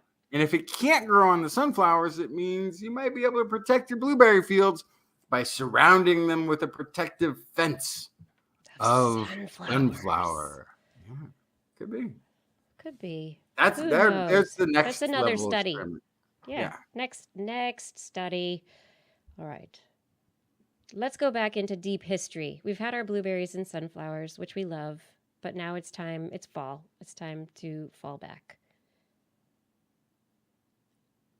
Well, not yet. Fall back? No, like, yeah, but like Does in it a fall reverse. forward? No, it's fall back. Spring, Like in a because reverse. you spring back. When you No, you condense the spring spring, it then forward and you springs fall. back. No. But anyway, that's How like does a it week. spring It's like forward? a week and a half from Good. now. Tell me about the history and the big destruction of a Yes, story. the old trope. Yeah, Men hunt, trope. women gather. And it's always been that way. Although often refuted by anthropology, ancient societies, there were no such luxuries of only doing one thing. Everyone hunted, everyone gathered. It was everyone's job to survive. The idea that women were not physically capable of hunting because of anatomy has never been from actual evidence of a lack of women hunting, but from a whole lot of assumptions made by male professors who are likely not athletic hunters themselves. So it's sort of weird that they would decide that. According to the Is it research, okay. according to research Go on. by University of Delaware anthropology professor Sarah Lacey, which was recently published in Scientific American. I think there's also two papers in the journal American Anthropologist. Lacey and colleague Kara Achabach from the University of Notre Dame examined the division of labor according to sex during the Paleolithic era, going from, approximately they went back about 2.5 million years to as recently as around 12,000 years, looking at any evidence they could find in the anthropological record of division of labor in the sexes when it came to hunting, gathering. Review of all the current archaeological evidence and literature they found, well, if anything at all, to support the idea that roles were ever assigned specifically to each sex. The team looked at female physiology, found that there's no reason women would not be physically capable of being hunters. And there's also evidence of ancient injuries on fossil finds that provide evidence to support that they were involved in the hunt. They found that men have an advantage over women in activities requiring speed and power, such as sprinting, throwing, some of that upper body strength, lower body strength. I guess that's both. But women have an advantage over men in activities requiring endurance, such as running long distances. Both sets of these activities were essential to hunting in ancient times. In fact, if you think about the advent where we think humanity's hunting skills began, it began with persistence hunting. Persistence hunting is long distance running after an animal that can't sweat properly and eventually overheats and just lies down so that you can stab it while it's gasping Tired. and tired out and get up. Yeah. Sorry. Yeah, it's not like you have to arm wrestle the wildebeest. You just have to run long distance after it. And according to what they're saying, it's like actually women would have been much better at that portion of the hunting skills. The team highlighted the role of that hormone estrogen, more prominent in women than men, a key component in conferring that advantage. It can increase fat metabolism, which gives muscles longer lasting energy sources and can regulate muscle breakdown, which prevents muscles from breaking down, which then also, like, that's how you get the strong male muscles as they break down and then rebuild a little stronger each time. So it's just different strategies. Scientists have traced estrogen receptors proteins that direct the hormone to the right place in the body back as far as 600 million years. Okay, so when we take, this is quoting Lacey, when we take a deeper look at the anatomy of the modern physiology, then actually look at the skeletal remains of ancient people, there is no difference in trauma patterns between males and females because they're doing the same activities. That is fascinating. Okay, so what they're saying, the trauma patterns. So they're looking at the bones, they're looking at how they've been impacted by work, by the activities they're doing, whether they've been injured or, how they were injured. And you would expect differences. Yeah. So she And says, they you didn't live say in a it. small That's society. fascinating. You have to be really, really flexible. Everyone Yeah. has to be able to pick up any role at any time. It just seems like the obvious thing, but people weren't taking it that way. And part of this has to do with man the hunter. This is Yeah. a bedrock collection of scholarly papers presented in 1966 in a book written in 1968. Two male anthropologists made the case that hunting advanced human evolution by adding meat to the prehistoric diet, contributing to growth of bigger brains compared to primates. And the authors just assumed that all of the hunters were male. Yes. No reference to this anything. is standard. This is just standard. This is just how it's happened so many times. So when men saw a weapon in a grave site, they said that's a male. man's. Yes. If a female scholar looked at it and said, "Whoa, if you look at the forensics and the pelvis and this, that's actually a woman."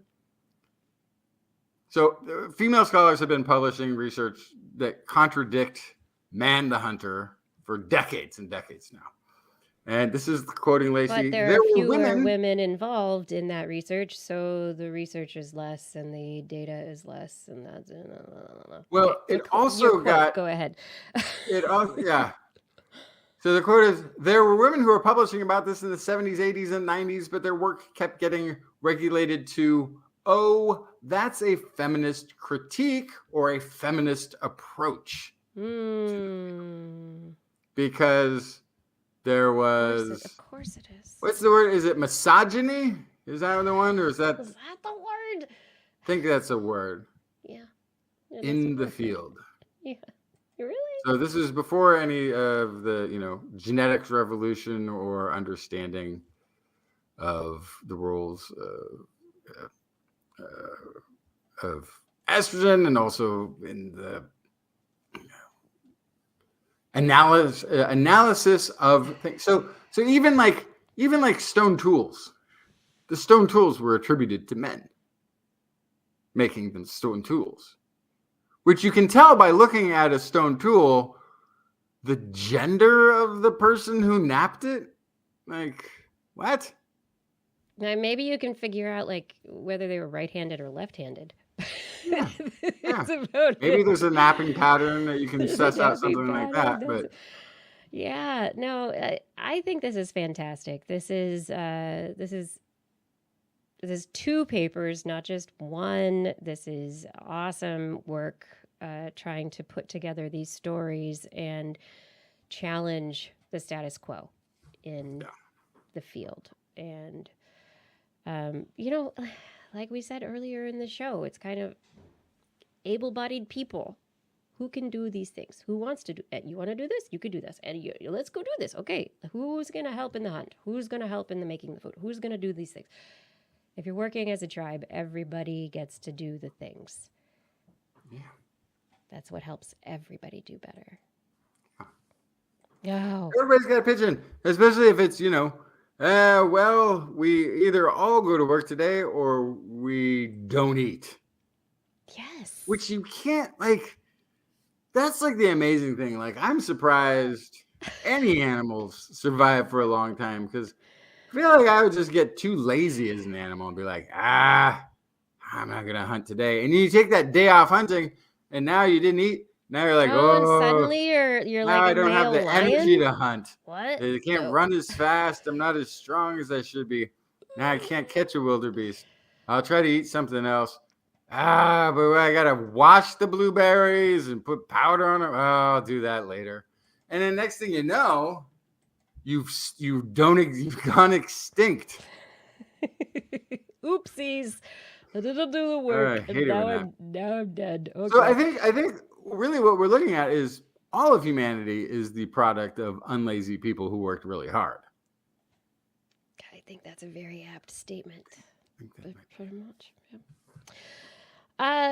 Speaking from the brainy side of things, researchers have been trying to figure out the role of the hippocampus in memory for ages and ages and ages and ages, and trying to figure out, okay, the hippocampus, we know that it's involved in spatial navigation, we know it's involved in memory formation, or at least in like bringing memories in and then sending them out to wherever they're going to be stored, and kind of part of that. And so a group of researchers published in Science this last week their work using optogenetics, which is actually a really interesting use of this technology, where they were able to use light to stimulate certain neurons in the hippocampus and turn off other neurons in the hippocampus during certain things. The hippocampus is involved in associations between time, place, and action. So, and it's also involved in the planning of future actions, so predicting things. Is that the one memory. that's got the Is that the part of the brain that has like dedicated neurons to direction as well? Because that would be like the Place time and place cells. stuff, right? They're called place cells. Place Yes. cells. Yes. I always think that's so fascinating. Yes. It is, and it is fascinating. It's like, oh, we've got this little 3-dimensional kind of vector system. You know, every time you step into a new room, your hippocampus is like, It's like simulating the real world so that the body can navigate it. It's got a little simulator running up there, a little model of everything. And it's like, okay, so now if you do this, this is what should happen. It's like doing all this calculating.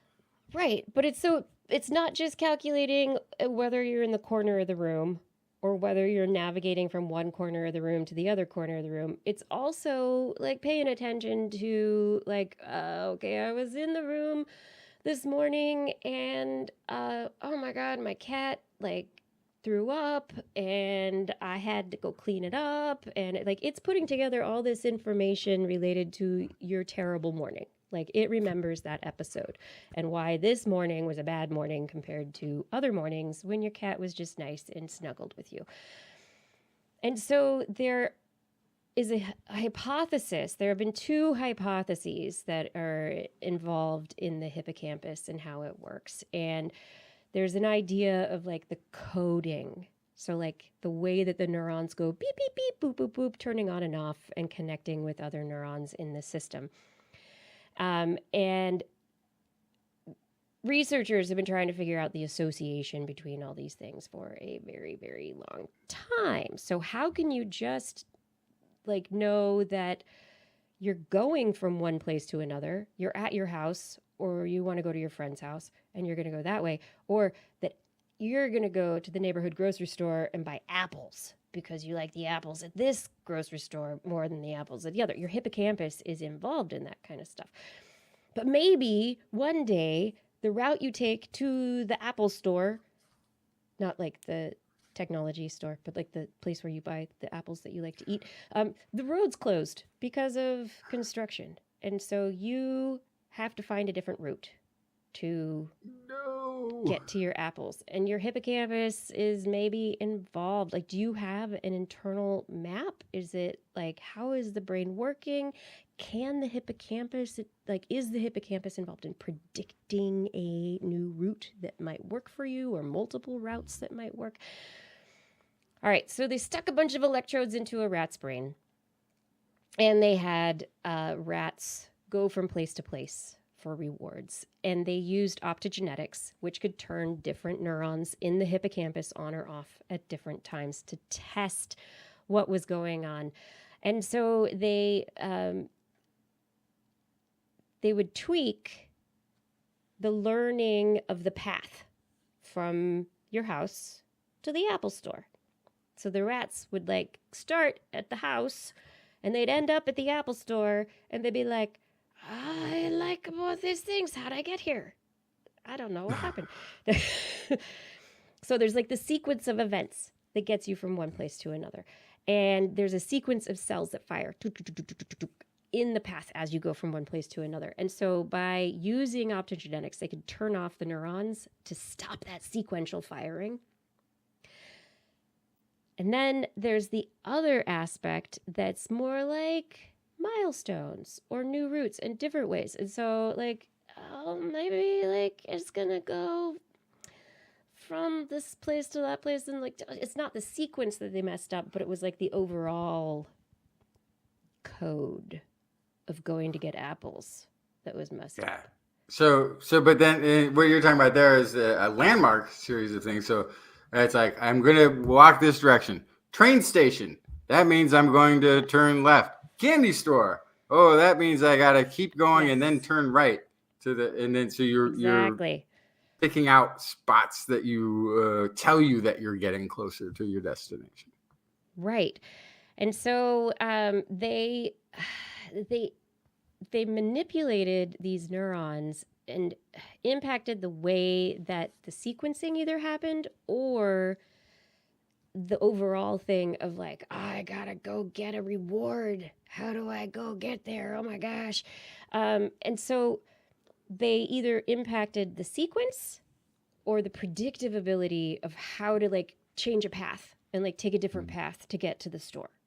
And so in doing this, what they discovered is that there are two types of memory that are encoded differently with different types of coding. So overall in the hippocampus, there's like we're doing this thing and going to this place. I love apples memory.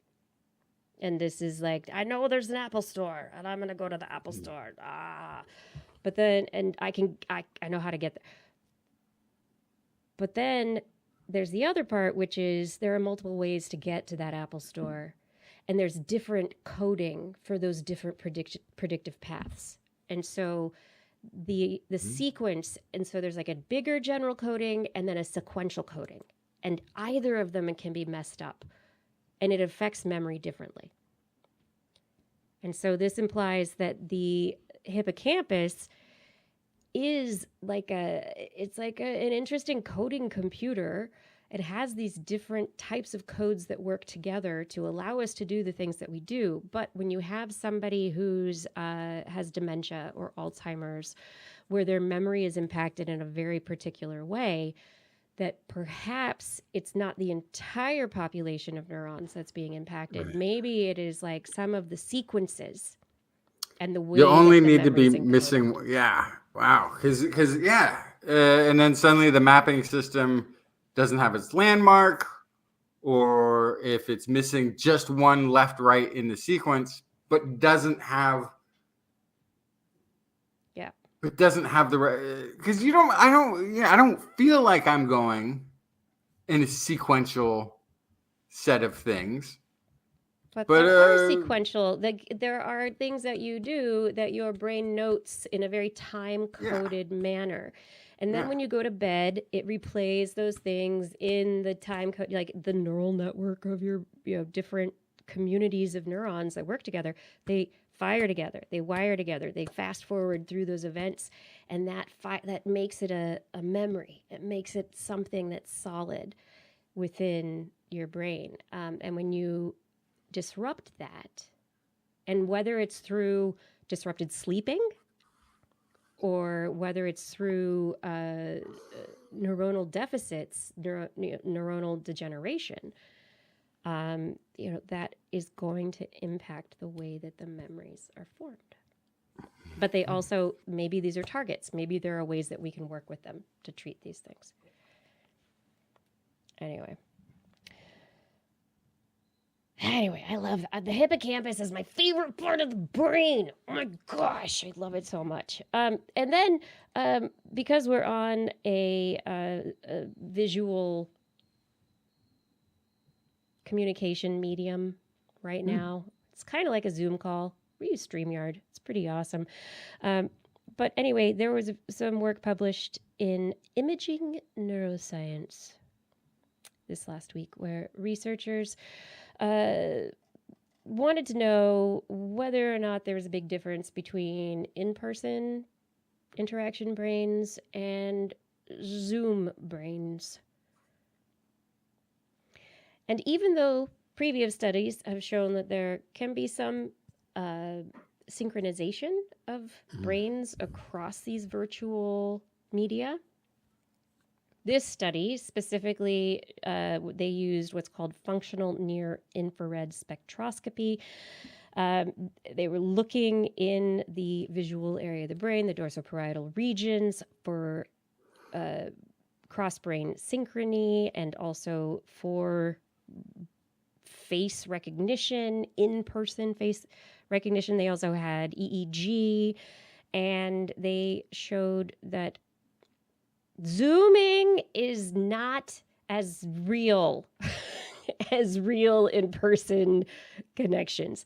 That there is that the brain does not respond the same, and the choreography of the neurons and how they interact, it's not the same over Zoom. So even though we can talk and we can interact and we can have a nice time, the dynamic, what the researcher says, dynamic and natural social interactions that occur spontaneously during in-person interactions appear to be less apparent or absent during Zoom encounters. Online representations of faces, at least with current technology, do not have the same privileged access to social neural circuitry in the brain that's typical of the real thing.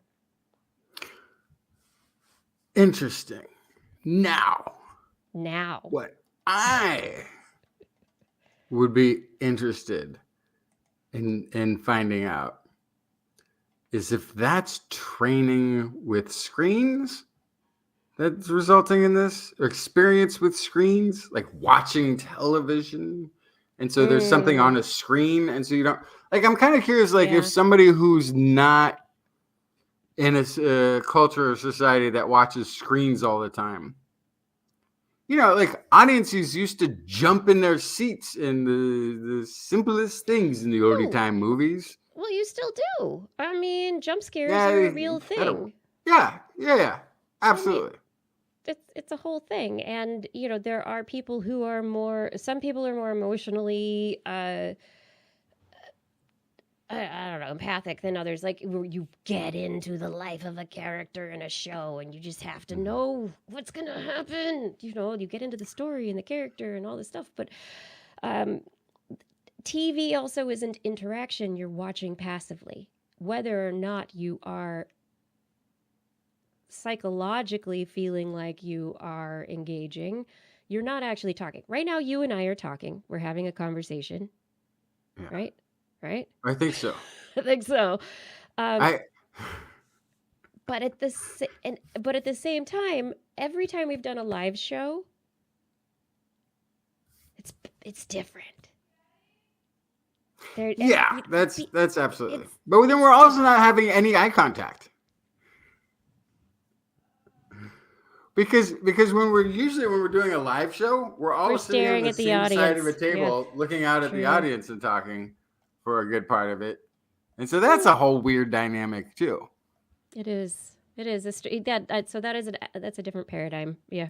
I don't think we can be used. I don't think we could be used as an example, having done no, not us. 2,000-3,000 hours of this time online together. Yeah, I think our at least interactions here are probably much more fluid than somebody who's like just got the Zoom uploaded on their computer and has to do a meeting for the first or a dozenth time or whatever.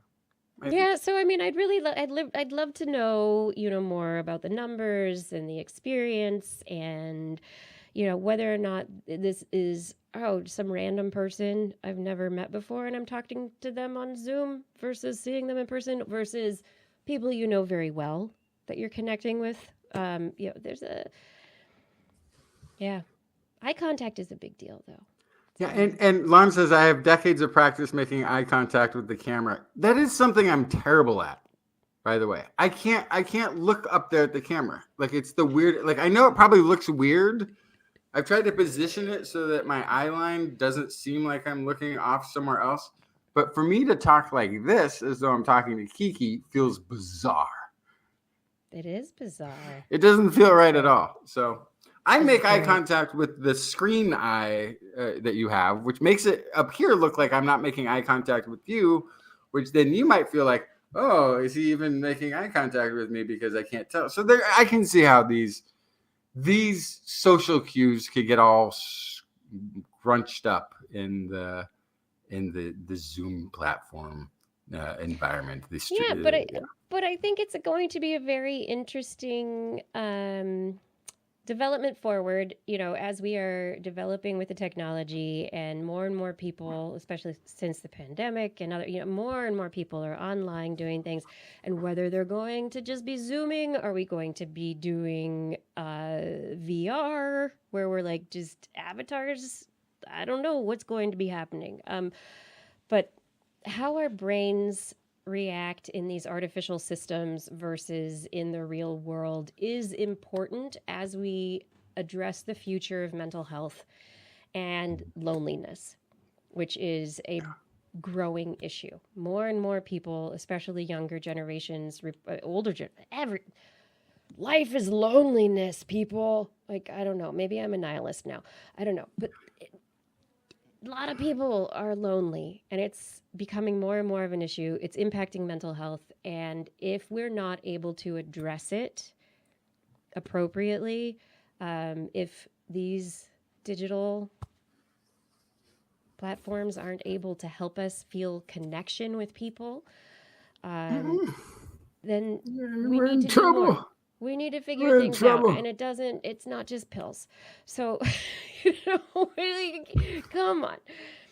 But where did all the people go then? Like, why aren't people talking to other people?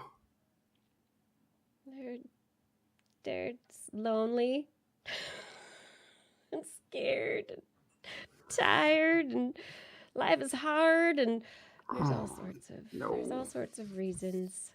Yeah, well, you know what? I mean, part of the thing, the problem with not being lonely, you got to put yourself is that out then there. if that's your priority, then you just have to hang out with whoever's available, and that's not necessarily, because that can compound the loneliness, but that can make it worse. There's a lot of people out there I would rather be alone talking to myself with than talking. Did I say that right? No, but that's okay. Okay. Yes, actually, yeah, no, I get that. I get what you just said. Yeah. But honestly, though, I mean, I do feel like that with our chat room and with everything, I feel like we do have a connection with our audience and with people here. And I feel like we have a connection with each other. But it is definitely like our brains know that we're doing this over a computer, over internet, over thousands of that's why I'm not even wearing pants. Like, why would I need to do that? I'm a Zoom call thing, or that's not Zoom. What are we using again? Live StreamYard. Yeah, it's amazing. StreamYard. Yes. But I think we've come to the end of this episode, and I hope that we have kept people company, helped with the loneliness, also helped distract people's brains from the rest of the news world that's out there right now.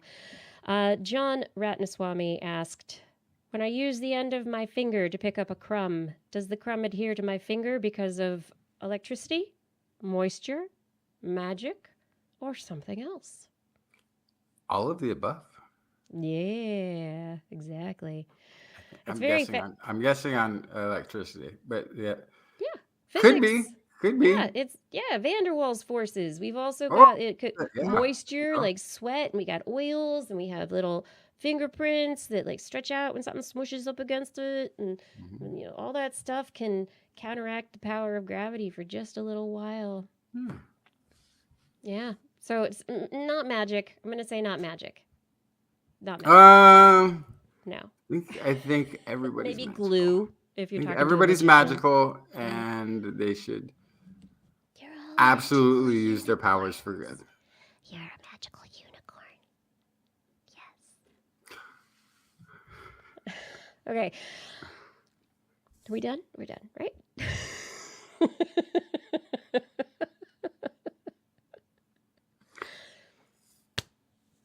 Thank you for listening, everyone. Thank you for joining us for this show. Thank you for all of your attention. Love that all of you who have been here in the chat room have been here commenting and being a part of the conversation. Everyone, chat rooms, really, YouTube, Twitch, Facebook, Discord. Thank you for being here. Fada, thank you for your help on the social media and show descriptions. Can't do it without you. Gourd, Aranlore, others who help keep the chat rooms nice places for everyone to be. Thank you for keeping it civil. Identity4, thank you for recording the show. And Rachel, thank you for editing. And to all of our Patreon sponsors, I say a huge thank you.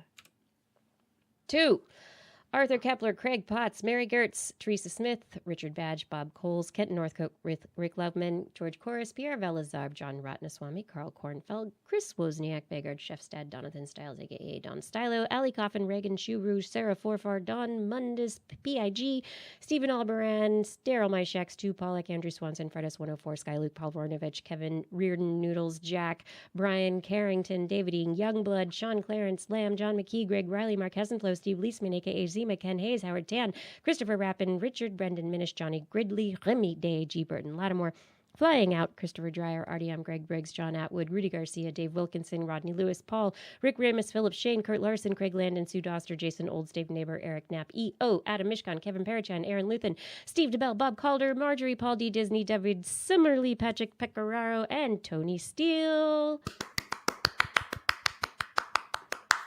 Thank you for all of your support on Patreon. If you would like your name to be read out loud and would like to be a part of supporting this show in an ongoing way, head over to twist.org and click on that Patreon link on next week's show. We will be back at some time, possibly 8 p.m. Pacific time, Wednesday, broadcasting live from our YouTube and our Facebook channels and from twist.org/live. Want to listen to us as a podcast? Look for This Week in Science wherever you find the podcasts. If you enjoy the show, please get your friends to subscribe as well. For more information on anything you've heard here today, show notes and links to stories are available on our website, www.twist.org, where you can also sign up for our newsletter. We will do one someday. You can contact us directly. Email me, Kirsten at thisweekinscience.com, Justin at TWISminion@gmail.com, Blair at blairbaz@twist.org. Put TWIS in the subject line so it does not get spam filtered into fuzzy blueberries that somebody didn't put sunflowers around and that are going moldy and end up in the trash. Just don't do that. You can also hit up your X, where we are at TWIS Science, at Dr. Kiki, at Jacksonfly, and at Blair's Menagerie. We love your feedback. If there's a topic you would like us to cover or address, a suggestion for an interview, a haiku that comes to tonight, please let us know.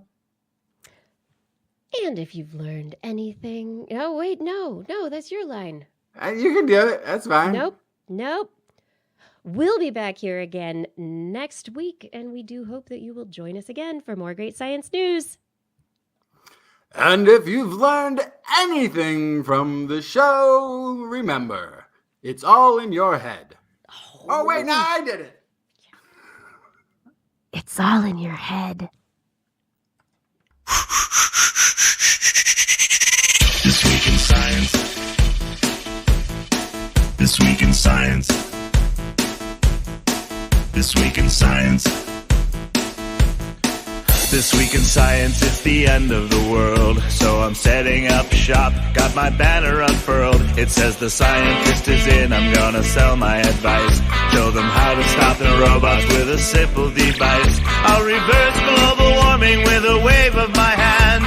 And all it'll cost you is a couple of grand. 'Cause this week's science is coming your way. So everybody listen to what I say. I use the scientific method for all that it's worth.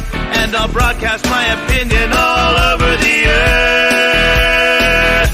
Cause it's This Week in Science, This Week in Science, This Week in Science, Science, Science, This Week in Science, This Week in Science, This Week in Science, Science, Science, Science, Science. I've got one disclaimer and it shouldn't be news, that what I say may not represent your views, but I've done the calculations and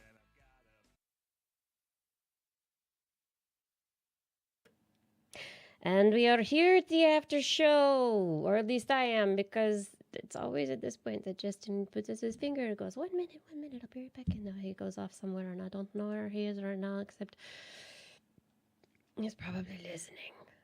He's somewhere. Yes, it's all in your gourd. Happy TWIS-O-WEEN, everyone.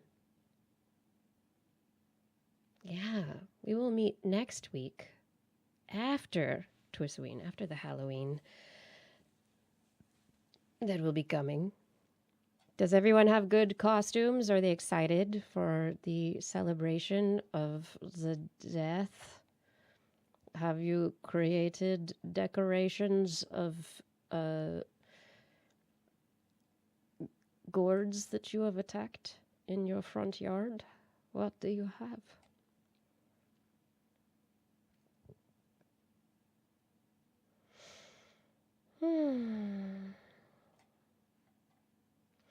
The auto level turned down after the music. Interesting.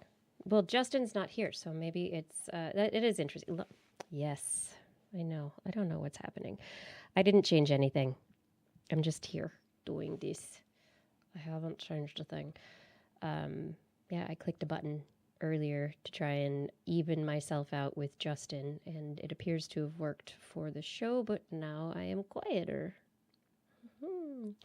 Frumpy B, I'm sorry that we changed up the order. Maybe that's a part of the TWIS-O-WEEN, right? We just have to disturb you in some deep way right now. Oh, now it's fine. Okay, whatever. It's good. It's all fine. It is all great. And maybe Justin will come back. A tight 120. Woot woo! 2-hour show. Bum bum bum bum bum bum. I'm sorry that Justin and I like to talk about the science for hours. Oh, Excalibur's engineering. That'll be awesome. You're having a kid's birthday right before Halloween. That's super fun. I have another friend who her daughter's birthday is right at Halloween, and so there's always much celebrating and makes it extra Halloween-y, extra fun. Is there the Halloween in the Denmarks? Did we talk about this last year? Yeah, there's like a few days of it in a couple of towns. It's sort of catching on. There's Halloween decorations up at Tivoli, which is this really old kind of theme park. It's got really nice. If Tivoli Gardens is an amazing place to take kids. There go as an adult. It's got all sorts of somewhat interesting things. They theme up. There's small amounts of decorations available at stores. There was a bunch of kids who I saw trick-or-treating, I think, today. So they're super early. Do they not? Yeah, know that there's a they don't specific have day for like it? quite the timeline sorted out. You know, I don't know if it's the time change isn't quite enough to explain that, but yes, Excalibur's engineering. Tivoli does rock. Tivoli is. I've got the yearly pass at Tivoli and at the Copenhagen Zoo. It looks so pretty. It's got lights, and it's an amusement park. Yes, it's an amusement park, and it's got gardeny. It was built a really long time ago, so it's got that aesthetic of a theme park a long time ago before they had the rides. And it's got a really nice, fun feel to it. Nice place to go and spend an afternoon or a day. Yeah. Yeah, it's like a little mini Disneyland situation. Very going on. mini, but yeah, it looks fun. Right in the heart of Cute. Copenhagen too. Right in the middle of it. There's this big amusement park, theme park thing going on. There's an older one. There's an older park. I can't remember what it's called right now though.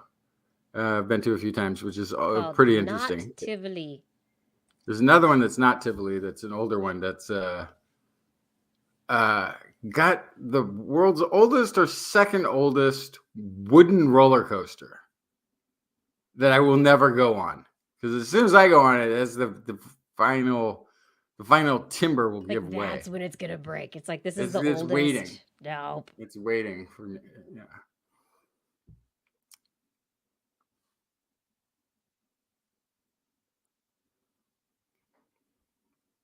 And Christmas cabaret at the Tivoli soon. Yeah. Tivoli's a great place at Christmas. It's perfectly themed up for it.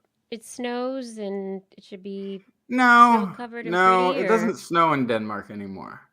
So this is an interesting thing. Okay, I don't know how much I want to get into.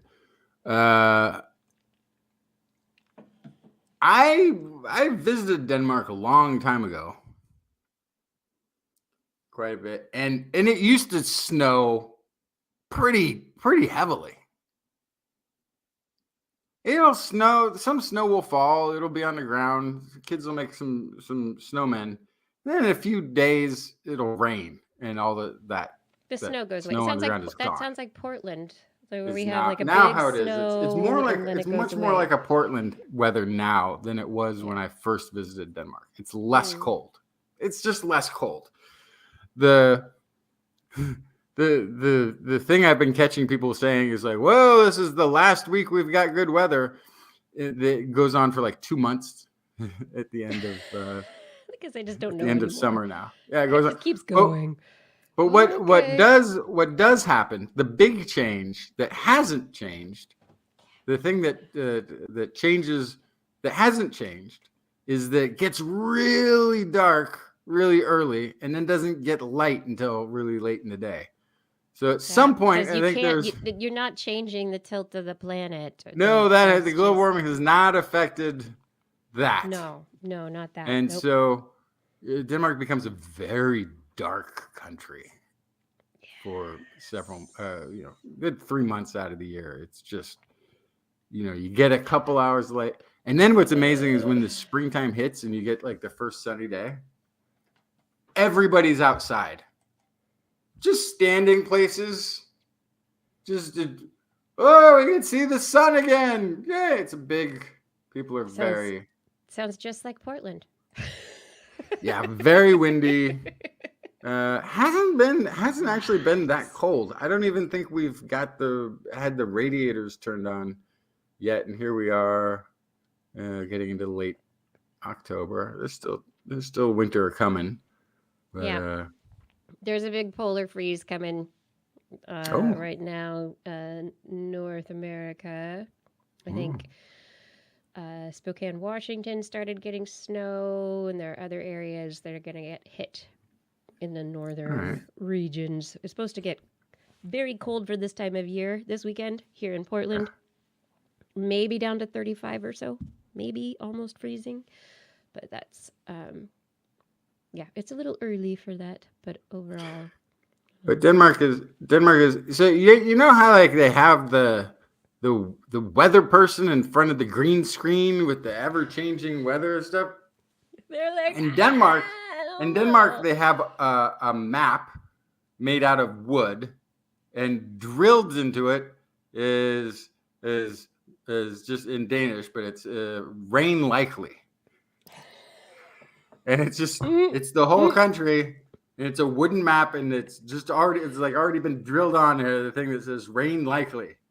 Because it's just even when the weather's good, the rain cloud will all of a sudden just come rushing over and rain on this little country, and then be gone again. And then, hey, we got the rain has passed, and then it comes back, and then it just doesn't care what season it is.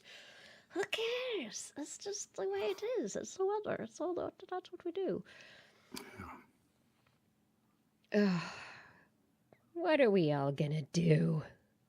We're all just gonna talk about the weather forever because it's gonna be changing, and we're not gonna be like, well, the weather in 75 was, a lot hotter. Hey, you remember Florida? That's the conversation. Oh dear. Remember Florida? Remember that? Remember when that was a thing? Remember how between the continents there's sometimes those little what do we call them? Islands. There used to be islands out there in the ocean. Yeah. Kids today don't believe you when you talk about the islands. I think you're making it up. Like we're not like all islands are Atlantis. Like it's just old people made up. Oh, there used to be things called islands. There was a land called Florida.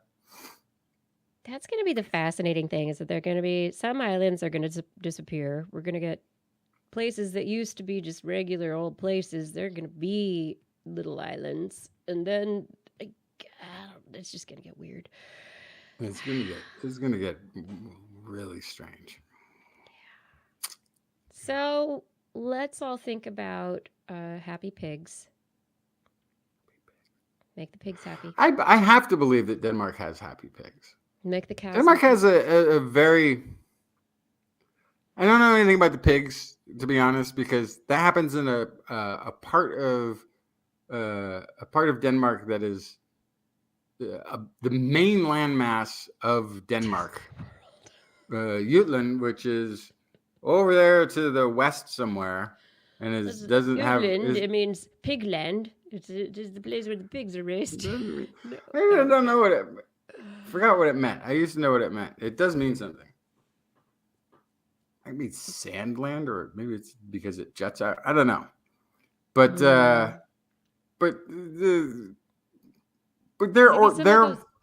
so there's you can buy organic produce in Denmark. However, what? The non-organic produce has stricter rules than the organic products in the United States. So when people want organic here, I'm like, why? You already can't have the pesticides, and it can't have been on the field and everything. So to be organic, it almost has to have been land that had never been touched by modern farming up until it got turned into an organic farm. It's not like converted, like, oh yeah, they used DDT on this farm back in the 60s, and then they used this other thing in the 70s and 80s. But for the last 5 years, we haven't used anything, and you're an organic farm in the United States. Oh, this was a super fun site. We kind of put some more dirt on top, and then, we planted these carrots. Okay. They're organic. It's great. So the rules for the non-organic produce in Denmark, I always look and try to only buy my produce that was grown here in Denmark. I buy a lot from Spain though, because the fun fact, or bummer fact, really, you can't grow everything in Denmark. Oh, really? No. So a lot of the produce does come from elsewhere, but I try to buy as much as possible local, which, for a country, everything is still local here. It's a small country. But because the rules are so good. So I'd be kind of surprised if they had a major oversight when it came to pigs. But then, all the good bacon goes to the UK anyway. So that's what you were saying. So who knows? And actually, a lot of the fish is imported, which is very strange for a country surrounded by water. Yeah. What? Yeah. Interesting. Yeah. That's fascinating. Yeah.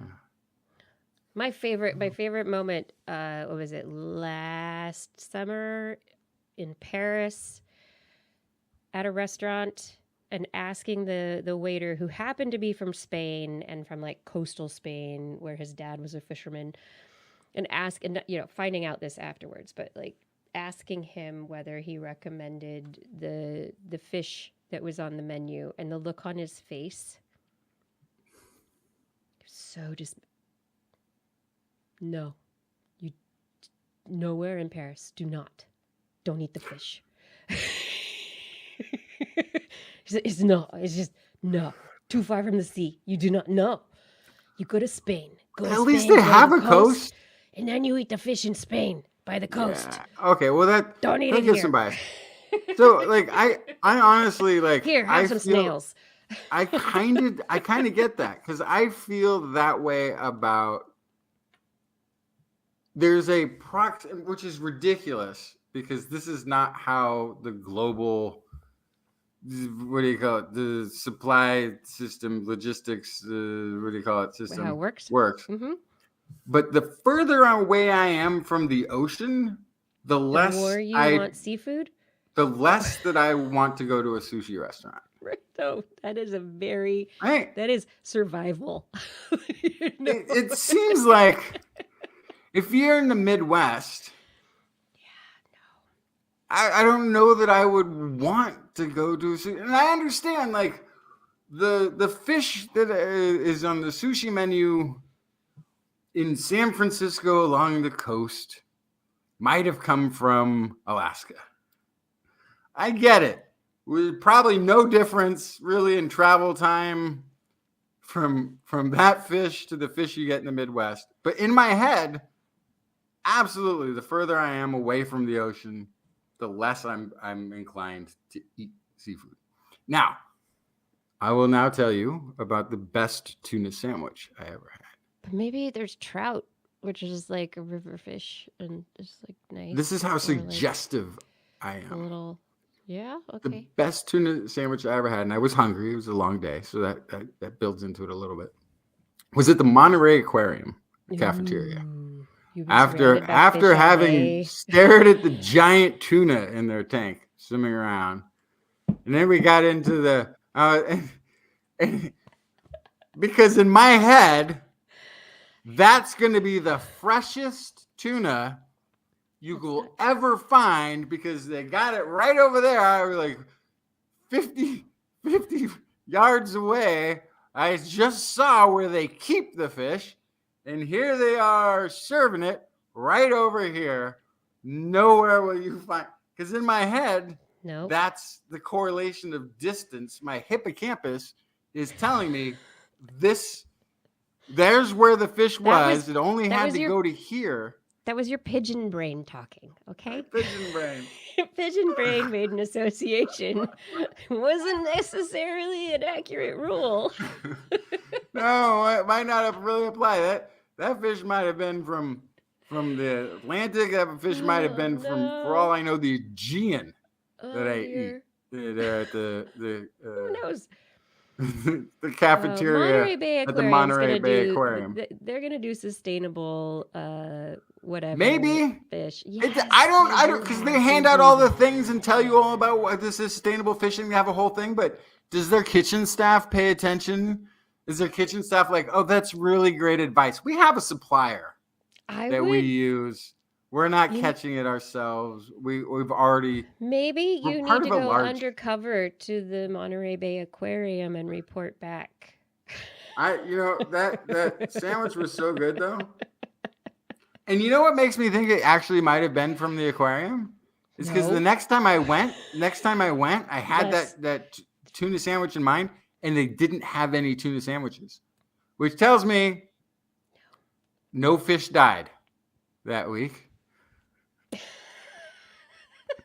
And that's why I couldn't get it the next time. The timing has to be just right. Because it goes directly from the aquarium. Hey, Bob, we got a floater. Get it to the kitchen fast. What? No. Hey, really unfun fact.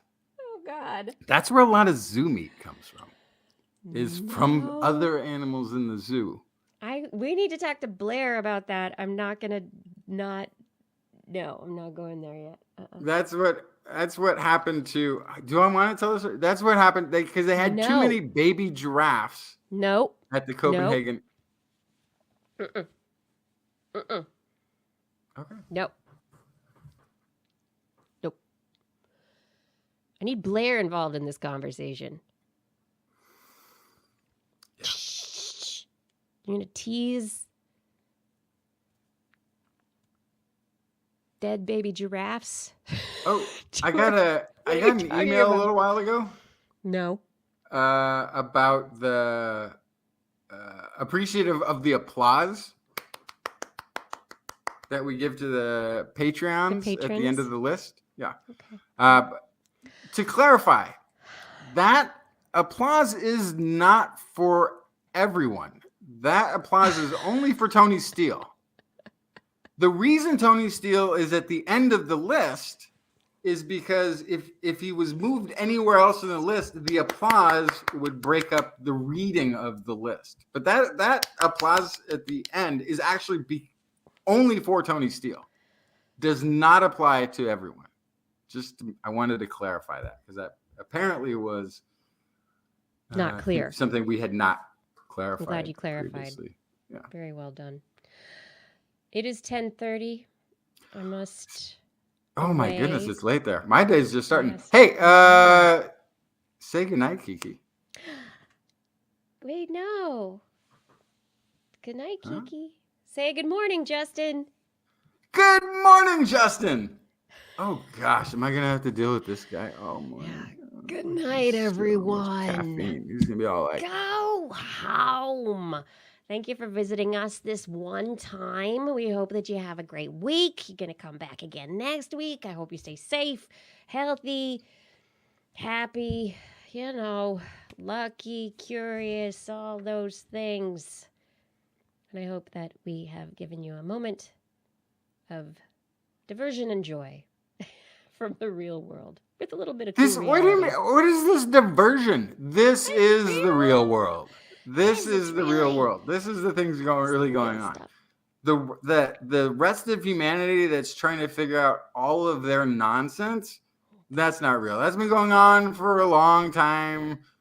Societies, countries, people doing crazy things. Science, that's the remember- real world. Just remember, pigeons are verified. better at making sense than humans.